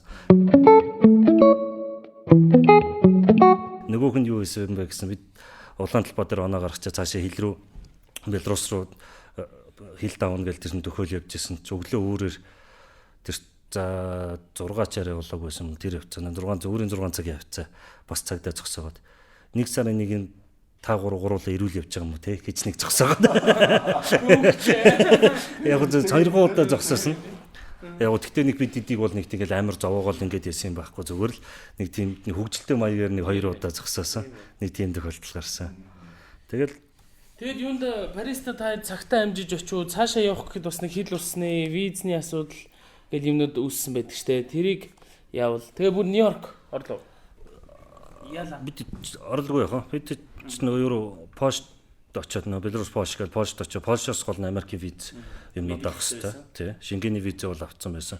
Нөө Монголоос Шенгений виз авчаад пошт очоод Америкийн виз мэдүүлээд яралтай авсан. Хамгийн пошт очоод нэгтээ пошоос цаашаа Парис ороход яг нэг хол үуч ялахгүй. Тэгээд нөө тэндээс Америкийн виз авчаал ингэж явж байгаа л Парис руу яваал очсон чинь яг хугацаанд яваад очсон чинь тухайн жилийн 2008 оны 1 сард юу болсон бэ гэдгсэн чинь нөө Түнис террорист талтлаг болоо жуулчд руу өдөр дайраад тэгээд нөө Түнисийн юун дээр тэр нь одоо террористууд нь одоо яасан чинь бөмбөд энэ бол зөвхөн эхлэл нь энэс цааш үргэлжлэл байгаа тэр гэсэн нэг тийм мэдээлэл хийсэн. Тэгсэн Парисын засгийн газраас Парис Дакар гэдэг тэмцээн түүхэндээ 28 жил зохион байгуулагдаад 29 дахь жил дээр ганцхан удаа завсарласан түүхүүд тэр жил. Тэгээ манай уралдааныг канселдаад Парис Дакар гэдэг уралдаан Парисээс гисэн тухайд нөө болж исэн тэмцээнүүдийг бүгднийг канселдаад нэг тийм азгүй тохиолдол нэг тийм болоод Парис Дакар ч тэгээд дунд нь ягаад ерөөсө Түнис рүү уралдаан хийгээд Өмнөд Америк руу явдаг гэсэн шүү дээ. Тэгээд нүүсэн шалтгаан тийм багхгүй ерөөсө тэр террорист талдлагаас болоод дахид тийшний тэмцээн зохион байгуулж чадахгүй. Одоо ингээд энэ жилээс 2011 оноос Сауди Арабид хийхээр болоод Өмнөд Америкт хийж байгаа ингээ ясна шалтгаан 2008 оны тэр террорист талдлагаас болоод Парисын засгийн газраас дэрийг болиулаад тэгсэн Парис тэр албан ёсны тэмцээн цуцлагдангууд нөө бид нар нөө Чукотгийн нутагт 800 км газар нөө юу хийх хэвээр рекорд дэвтэж явах хэвээр. Тэр Чукотгийн нутаг гэдэг юм чинь юу гэдэг вэ гэсэн Орос дотроо дахиад юм хилтэй. Одоо нөгөө баялаг алмаз ингээл амар уурханд мундаг баян нутаг үгүй тэрлүү зөвхөн ингээд давхар Орос дотроо хилтэй тэр хилээр орох хугацаа нь визний хугацаа нь ерөөсөө сарын хугацаатай 1 сарын дундуураас 2 сарын дундуур хүртэл. Тэр нь ягаад тийм богино хугацаанд өргөжлөлдөг вэ? Зөвхөн экспедиц хийж байгаа тийм нөгөө хүмүүс нь олон улсын хэмжээнд юмд ингээ ордог. Шалтгаан нь юу гэсэн нөгөө гол хүлцсэн тохиолдол. Хүлцсэн голын голдролтыг бүр ингэж явах боломжтой. Тэгэхгүй бол нөгөө замаар ингээ явах тийм боломжгүй. Гол хөл бүрэн хүлцсэн. Тэгээд нөө тухайн жилийн хүүтнээс байдлаас хамаарж хагаад одоо визний хугацаа хэлийн хугацаанд нааш цааш ингээд нөгөө хэрэг хугацаанд нээлттэй явах уу 45 хононд нээлттэй явах уу 30 хоног нээлттэй явах уу гэдэг тийм байдаг. Тэгсэн тийш нь Орос руу орох эрхийг маань ерөөсөө бид нар төхөө болцсон. Оросууд тэр эрхийг татгалцчихлаа. Тэгээд тэр чинь олон улсын тэмцээн нөгөө Польш, Герман, Австрали эдрийн хамтарсан баг, Польшийн баг, одоо Германы баг эдэргээд нэлээд хэдэн машинууд үндсэндээ бол 7 машин манайтай дийлээ 7-8 машин ингээд уул нь явах гээд байдаг. Орос тэгсэн чинь тэр юуг нь охио очлаа.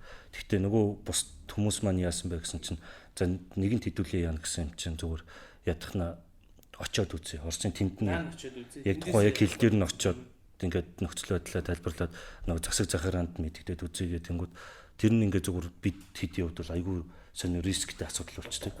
Бид хэдийн ингээд туулаад сүүлийн 10 хоног ингээд туулаад ирсэн замаар маань буцаад ингээд явах гээд байдаг. Тэгээ очиод тэр Оросын хилээр оруулахгүй тодорхой ус болчиход байдаг.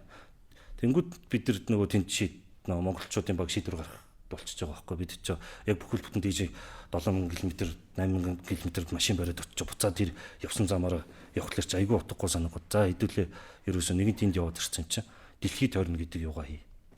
Бид нар ингээд явсан замаар ингээд дууланд үндсэн зам маань ингээд Парисаас эхлээд ингээд тэгэл Европоор ингээд тойрол Оросын нутгаар Берингийн хоолоогоор гараад Аляскаар бол Аляск, Канада, Америк гэл Нью-Йоркт барайнд орох хэвээр.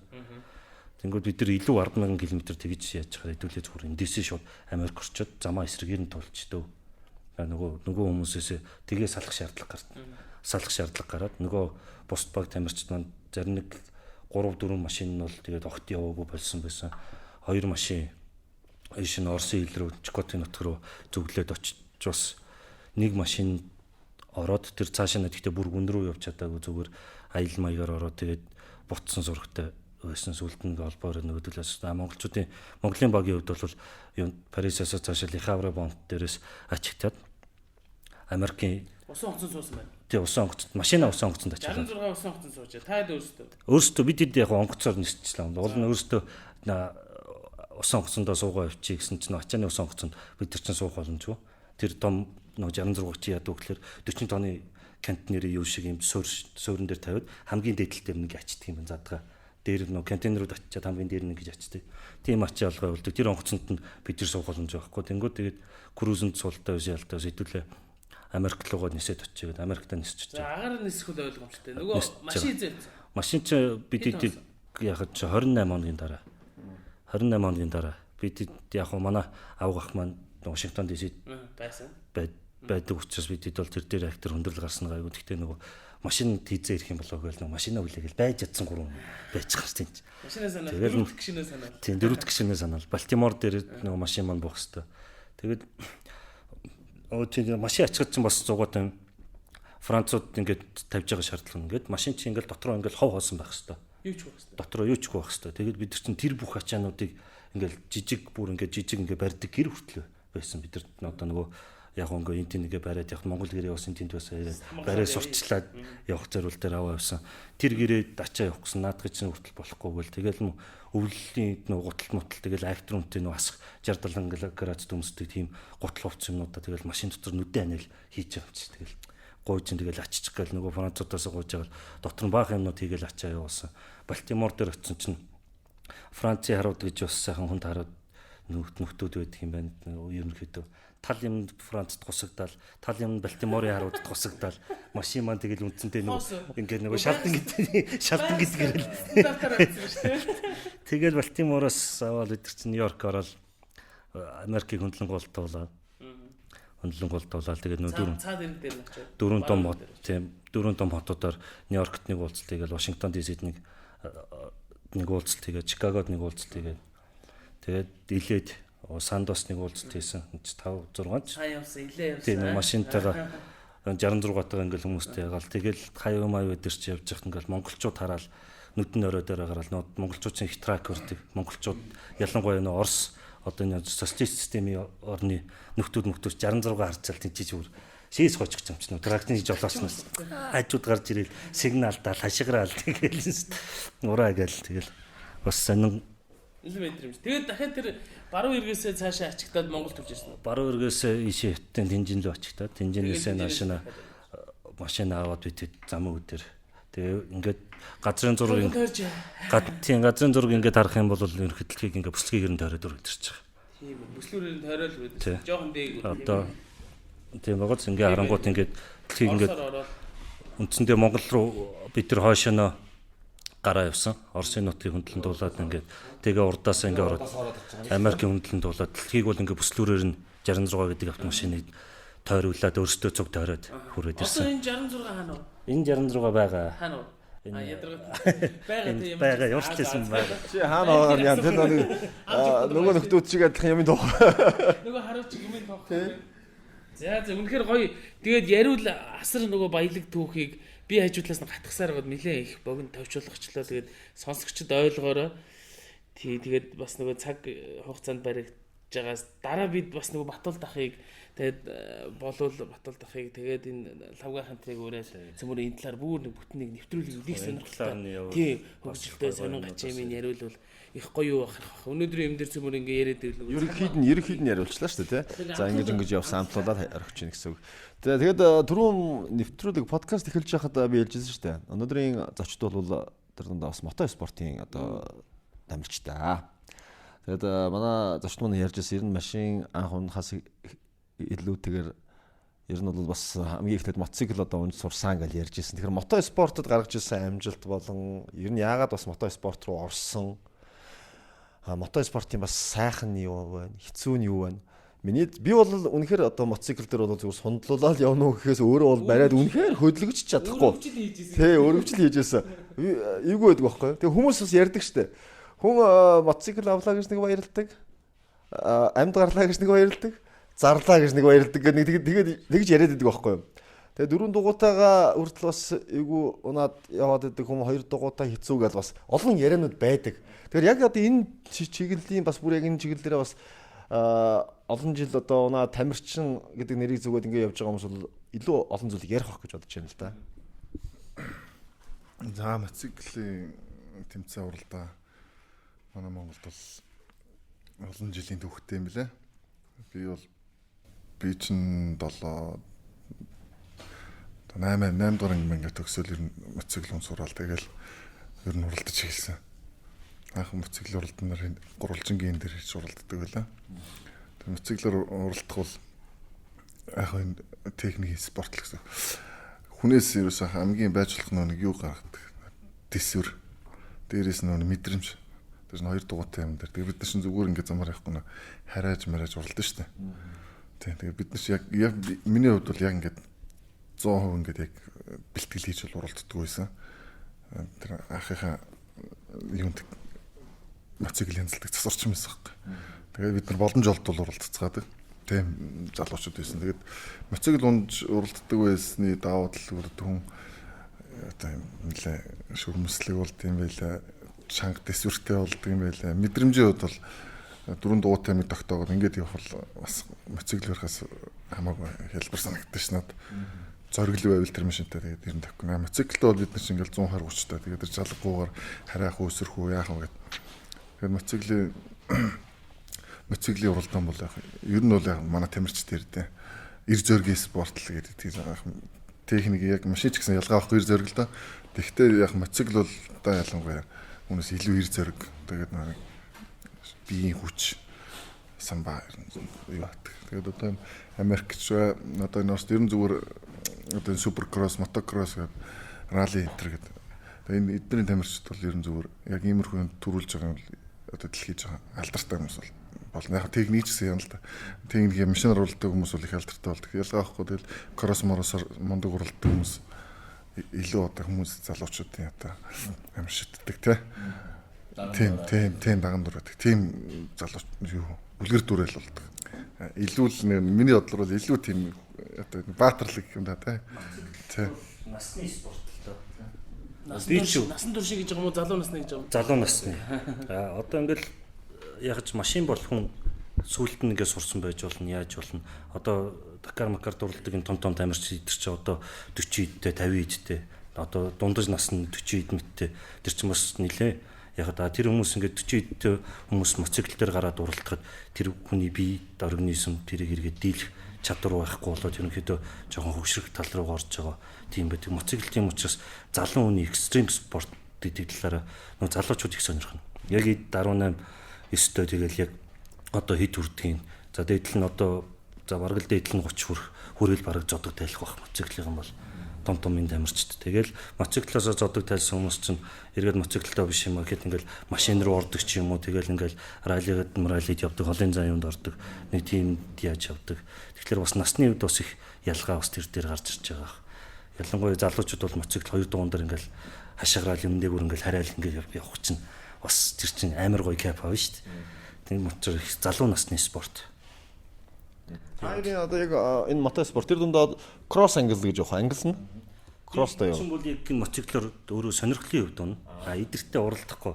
Яг одоо манай аав өөрөө давтын одоо яг машинаар дуралдаг давтын дамирчин. Манай ээж гэсэн ерөөдөө ер нь надаа моциклэр нь унуулах юм жоохон сонирхол мөн чи зүгээр машинаар яв гэдэг. Тэгтэл ингээл энэ чинь нэг залуу насны нэг юм цаанаас нь за уралддаггүй юм гэхэд ядахнаа ингээд найз нөхдөг ингээд нийлээс яг моцикл унаал хийрмээр гараад ингээд зугаалмаар шүү дээ. Тэгээд нэг бүр цаанаасаа ингээд нэг болохгүй тэгэл одоо нууж нэг он тэгэл нэг нуугдахгүй нэг тэгэл янз янзын юм болно л та би чи. Яг автаараа бол байнга уралдана. Машинаараа бол. Тэгээд моцикл дээр бол нэг тийм тал байна. Манай төгөө маань моциклэр бол ерөөхдөө нэлээ тэгсэн хичээлсэн мундаг тамирчин байгаа. Цогцолбогийн спортын зэрэг бол 4 дугуйтаар төвөгийн болохоор 2 дугуйтаар байгаа шүү дээ. Зөв. Мотоспорт. За тэгээд сая яг ярьж та аав ээж нар бол ер нь жоохон дургуутсаад байдаг. Адрон би нөө хэлжсэн гэдэг шиг. Эрсдлүүд энэ ямар эрсдлүүд байна? Яг эрсдлүүд би яг тэгээд уралж ирсэн тэгээд Аз болоход нэг тийм хүнд бэртэл авч үзег нэг жоохон зөөл хийдийн гэмтэл. Одоо манай мундаг тамирчид байна. Халин болд Тэмүүжин өдр гээд Монголдо тэгээд Аз яваргамаа орголж ирсэн. Манай энэ хэд маань бүтний яс байдгүй л гэдэг шүү дээ.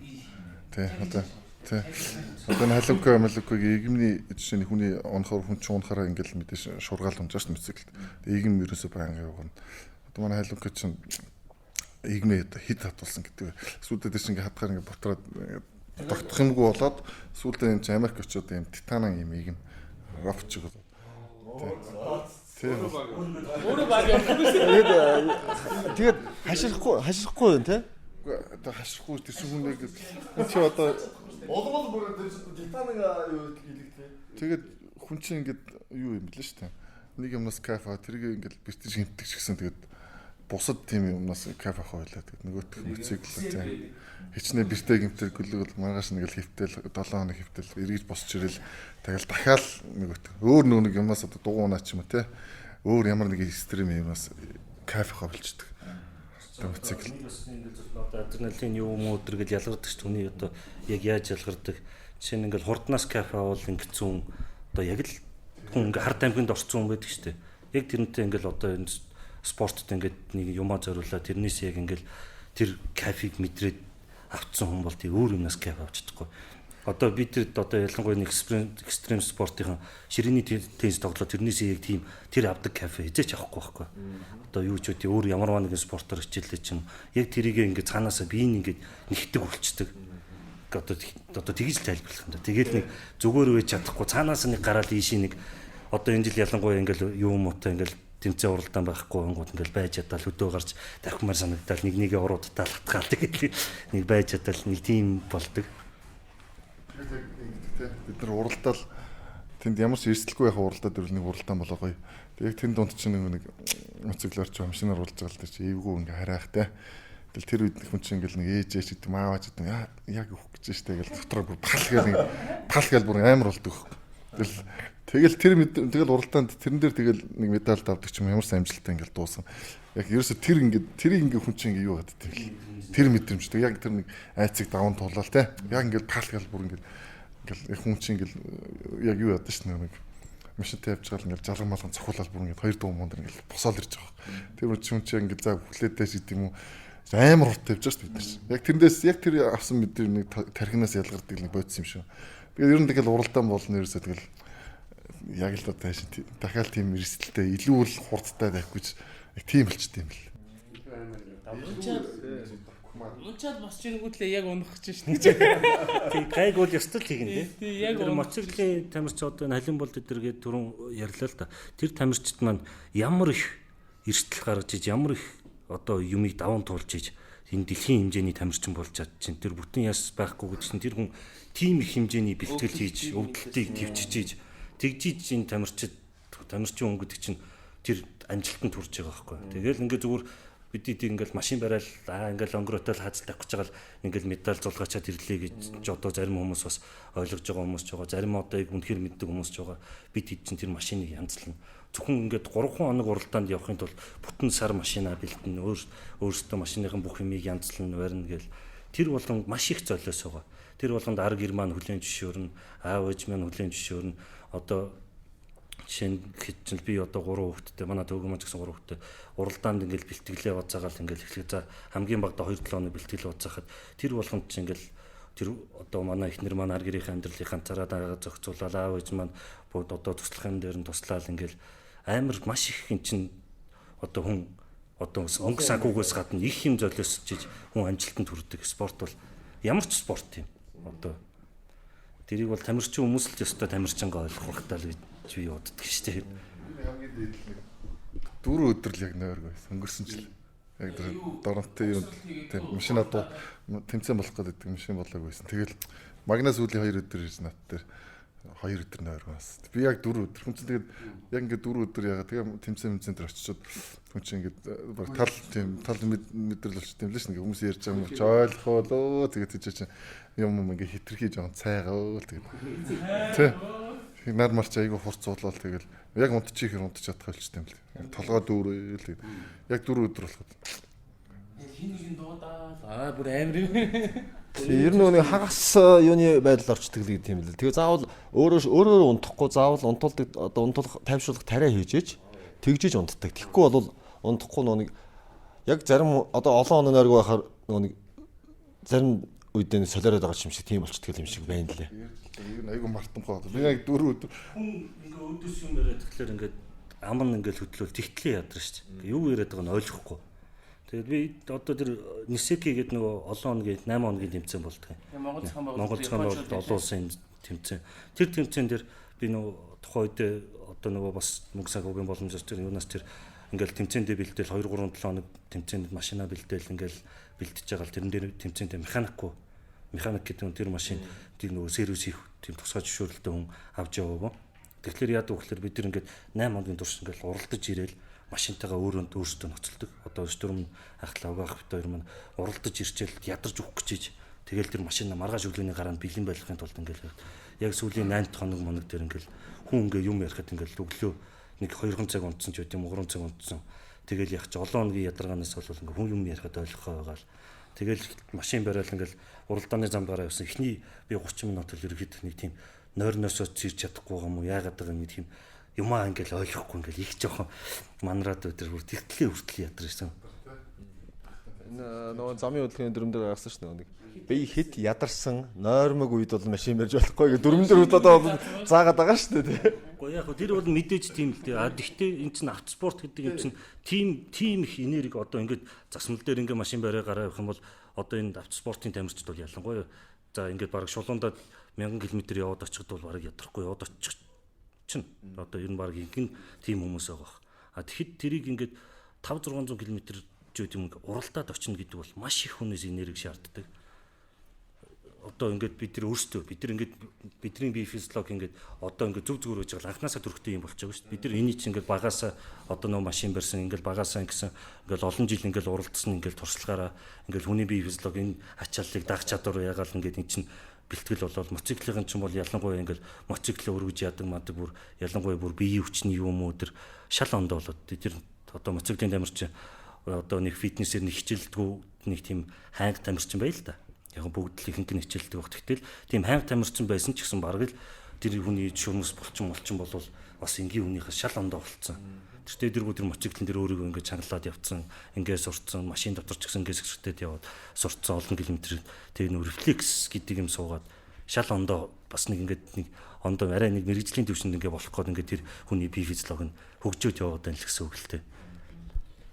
Тэгээд тийм их хүчин нэрг хаанаас гарч ийн гэхээр одоо жишээ нь зүгээр бид нар өдөр тутмын ажиллаа хийгээч гэдэг юм уу ингээд тэр хүнийг унтуулахгүй бүтэн 4 өдөр ажил хийх гэх юм бол хинч дэсэхгүй ямар нэг газар унтаал өгөн. Тэгэхээр тэр их хүчин нэрг хаанаас гараад байна гэхээр тэр нөгөө тэмүүлэл, дур сонирхол тэр хүсэл тэр л одоо хүнийг одоо тийм хэмжээнд 4 өдөр хүн унтахгүй тэгээд зүгээр нэг унтахгүй байгаа шүү дээ.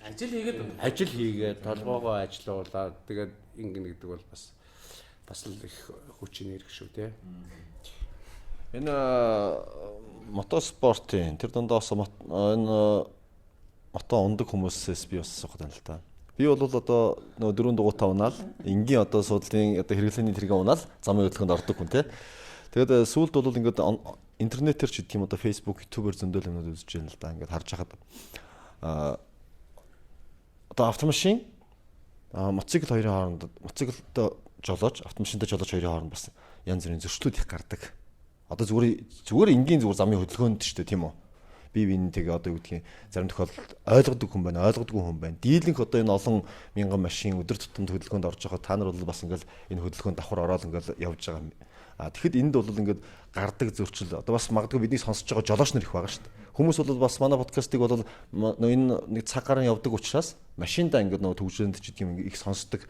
Тэгэхээр та нарын хувьд энэ жолооч нарт замын хөдөлгөөнд оролцож байгаа жолооч нарт бас бидний нэг ийм байдгийг шүү, энийг бас та нар бас ойлгоорой, ингэдэг шүү, тэгдэг шүү гэдэг тийм хэлмээр байдаг юмнууд бас хэлж бодно шүү дээ.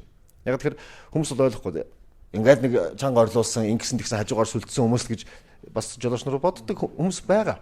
Тэгэхээр эндээс одоо энэ жолооч нарт бусад одоо жолооч нартай хэлье гэж боддог өөрсдийнхөө зүгээс тийм зүйл байвал хэлээрэй. Саяхан би бол зүгээр өөрийнхөө нэг жишээ ярив.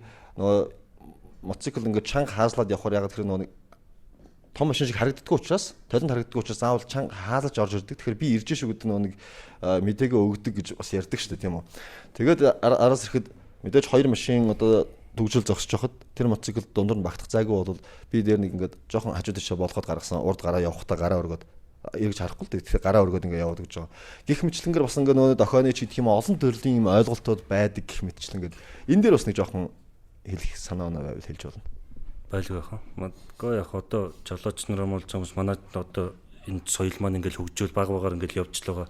Одоо харьцангуй ингээд төдөө явахад манай жолооч нар айгүй мундаг болцсон. Одоо ялангуяа одоо том тэрэгнийхэн маань урдаас ч маш ирж шүү гэдэг тохоогоо ингээд одоо бүр байнга өгдөг болцсон. Тэр соёлыг чи ингээд анх ингээд Европ ингээд машин бариад явж хатал ингээд тэр соёл би бол нэг хүүхд дараа нөгөө хүүхдөөс учраас тийм газраас суралцж ийсэн. Тэгсэн чи одоо ингээд манай хотын замд ингээд өдөөгийн замд гараа явахад жолооч нар тэгж яадаг болсон маань ингээд хүмүүс хөгжөөл байгаа. Одоо жишээ нь хот дотор төгжрөхтэй одоо ингээд төгжрөхтэй тэр нэг төгжирч яхад нэгээр зогсож байгаа машиныхаа араас ингээд яг ингээд харалдаа зогсчвол уул нь их боломжийн санагддаг. Мотоцикл нь явах ч тэр төрөний машин явах ч тэр төрөний машин явлаа хоёр талуугаа жоохон шахаад гараад тэгэхгүй манайхан одоо яаж зогсдог вэ гэхээр яг ингээд хөрөөний ир шиг ингээд зогсдог. Зөв бүрүү өрүүлтэй машинаасаа бол тийм үү хүмүүс ингээд заавал өөрийнх нь ингээд тэр уртлын машин байна. Тэр уртлын машины урд юу байна гэж харахыг хүсээд байдаг юм уу? Нэг тийм хэрэг дуртай байдаг юм уу? Яагаад тэгж зогсдог юм бол нэг зүгээр яг ингээд сайхан нэг шугамд ингээд бөөнөрөө ингээд ороод зогсчих юм бол төгжрөл явчихвал баг болно, юу болно. Яг өөрсдийнхөө игнээ барайл зөв дэжлээ явчих юм бол надад бол тийм л бодлоо. Гэрлэн дохион дээр яг гэрлэн дохиогоор зөв уртлын уулзуур битүү байх юм бол заавал уулзуураа орж битүүлэхгүйгээр зөвхөн одоо нэг уулзуур битүүлэхгүйгээд одоо болон сүүлийн 2 жилийн хугацаанд нэлээд сөрхөө яригдаад байгаа. Тэр мэрийг хэрэгжүүлэх юм бол манад төгжрөл гэж юм бол байхгүй. Дандаа зохиомжтой төгжмөл. Одоо ингээл нарантуулын тэр хавьд ингээл төгжирч ийлэхэд хотын төв нь хоосон болчтой. Тэгэхээр тэр бол зөвхөн зохиомжтой төгжрэлт гэж би ер нь өөрийн хувьдаа бол тэгж боддог юм байна. Тэгэхээр жолооч нартай хандаад байхад хэдүүлээ сайхан зүгээр нэг игнэндээ тэгж игнээд хооронд ингээ яах гээд байгааг нь мэддэхгүй ингээд нэг игнийг нэг голлоо зогсчдаг. Тийм биш байгаа чи нэг шийдвэр гаргаад игнийгээ солих гэж байгаа бол тохиогоо өгөөл игнийгээ солих. Тэгэхгүй ингээд яах гэж байгааг нь мэддэхгүй өрөөний ир шиг битгий зогсооч л гэж гоё да. За миний хувьд бол яг мотоцикл дундыг залуучуудаа хандаад нэг үг хэлчихээ дөө. Би ч анх мотоцикл дунаал ингээл машин дээр харахгүй шахаал те. Тэгэл унж мунаал нөгөө жолоочтойгоо хэрүүлээ гэлч харсангүй барьсангүй гэл. Одоо яг сүүлийн зүгээр одоо бодох нь зүгээр. Би угаасаа харагдахгүй. Тэгэхээр мотоцикл барьж байгаа нөхөр энэ машин миний урдуур хийжээч ямар ч машин эргэж магадгүй гэдгээр л тэр мотоцикл унж байгаа хүн өөрөө л эрсдлээ тий. Өөрөө л юу байхгүй бол тэгтээ тэргүүт тэр машинтай хүн бол хажуудтайгаа юм ирдэг ч юм уу яад гэнтэй. Тэгээд тэр ардаас хурдтай ирж байгаа ер нь бол хэрэг харагтаа баг. Тийм банкин гээл сонор сэрэмжтэй юу байхгүй шүү дээ. Тийм. Тэгэхээр ерөөсөө би зүгээр мотоцикл унж байгаа залуучууд өөрөө чи одоо мотоцикл унаад одоо мотоцикл эзэмшиж эхэлж байгаа бол чиний урд явж байгаа машин гинт зогсож болно. Гинт урдуур чи хэрэгж магадгүй. Бүх машиныг л тийх гэж чинь гэдэг л төсөөллөөр явахгүй бод тэгэл нэгэнтэн очил тааснаас гэл унцдаг. Тэгэхээр ер нь зүгээр тэгжил юу юм бэ? Замын хөдөлгөөнд оролцохдоо за энэ машин миний урд ирэх гэж чинь тэгж чинь гэдэг. Тэгэхээр ч хүн аанда хурдаас нь сайн анзаарч байгаа ирэх хэрэггүй ирэхээр өнө гэж харж байгаа явчихж байгаа. Тийм би бол одоо сүүлийн үед бол би мотоцикл унахтаа тэгдэг болсон тий. Энэ чинь баг бас нэг юу юм шүү. Өөрийгөө бухимдуулахгүй амар юм шүү тий. Энэ миний урдаар очлаа гэдэг. Урдаад байхгүй. За угаасаа ийм л юм чинь за тэгэл байсан юм чинь гэдэг нөгөө юугаар нэг шин дагаас өөрийгөө тайвшруулж явчихж шүү дээ. Машинууд гинтл иргэдэг л тий. Тэгээс харахгүй болол гинт ирж байгаа шүү. Санаатай ерөөсөө тийм байх.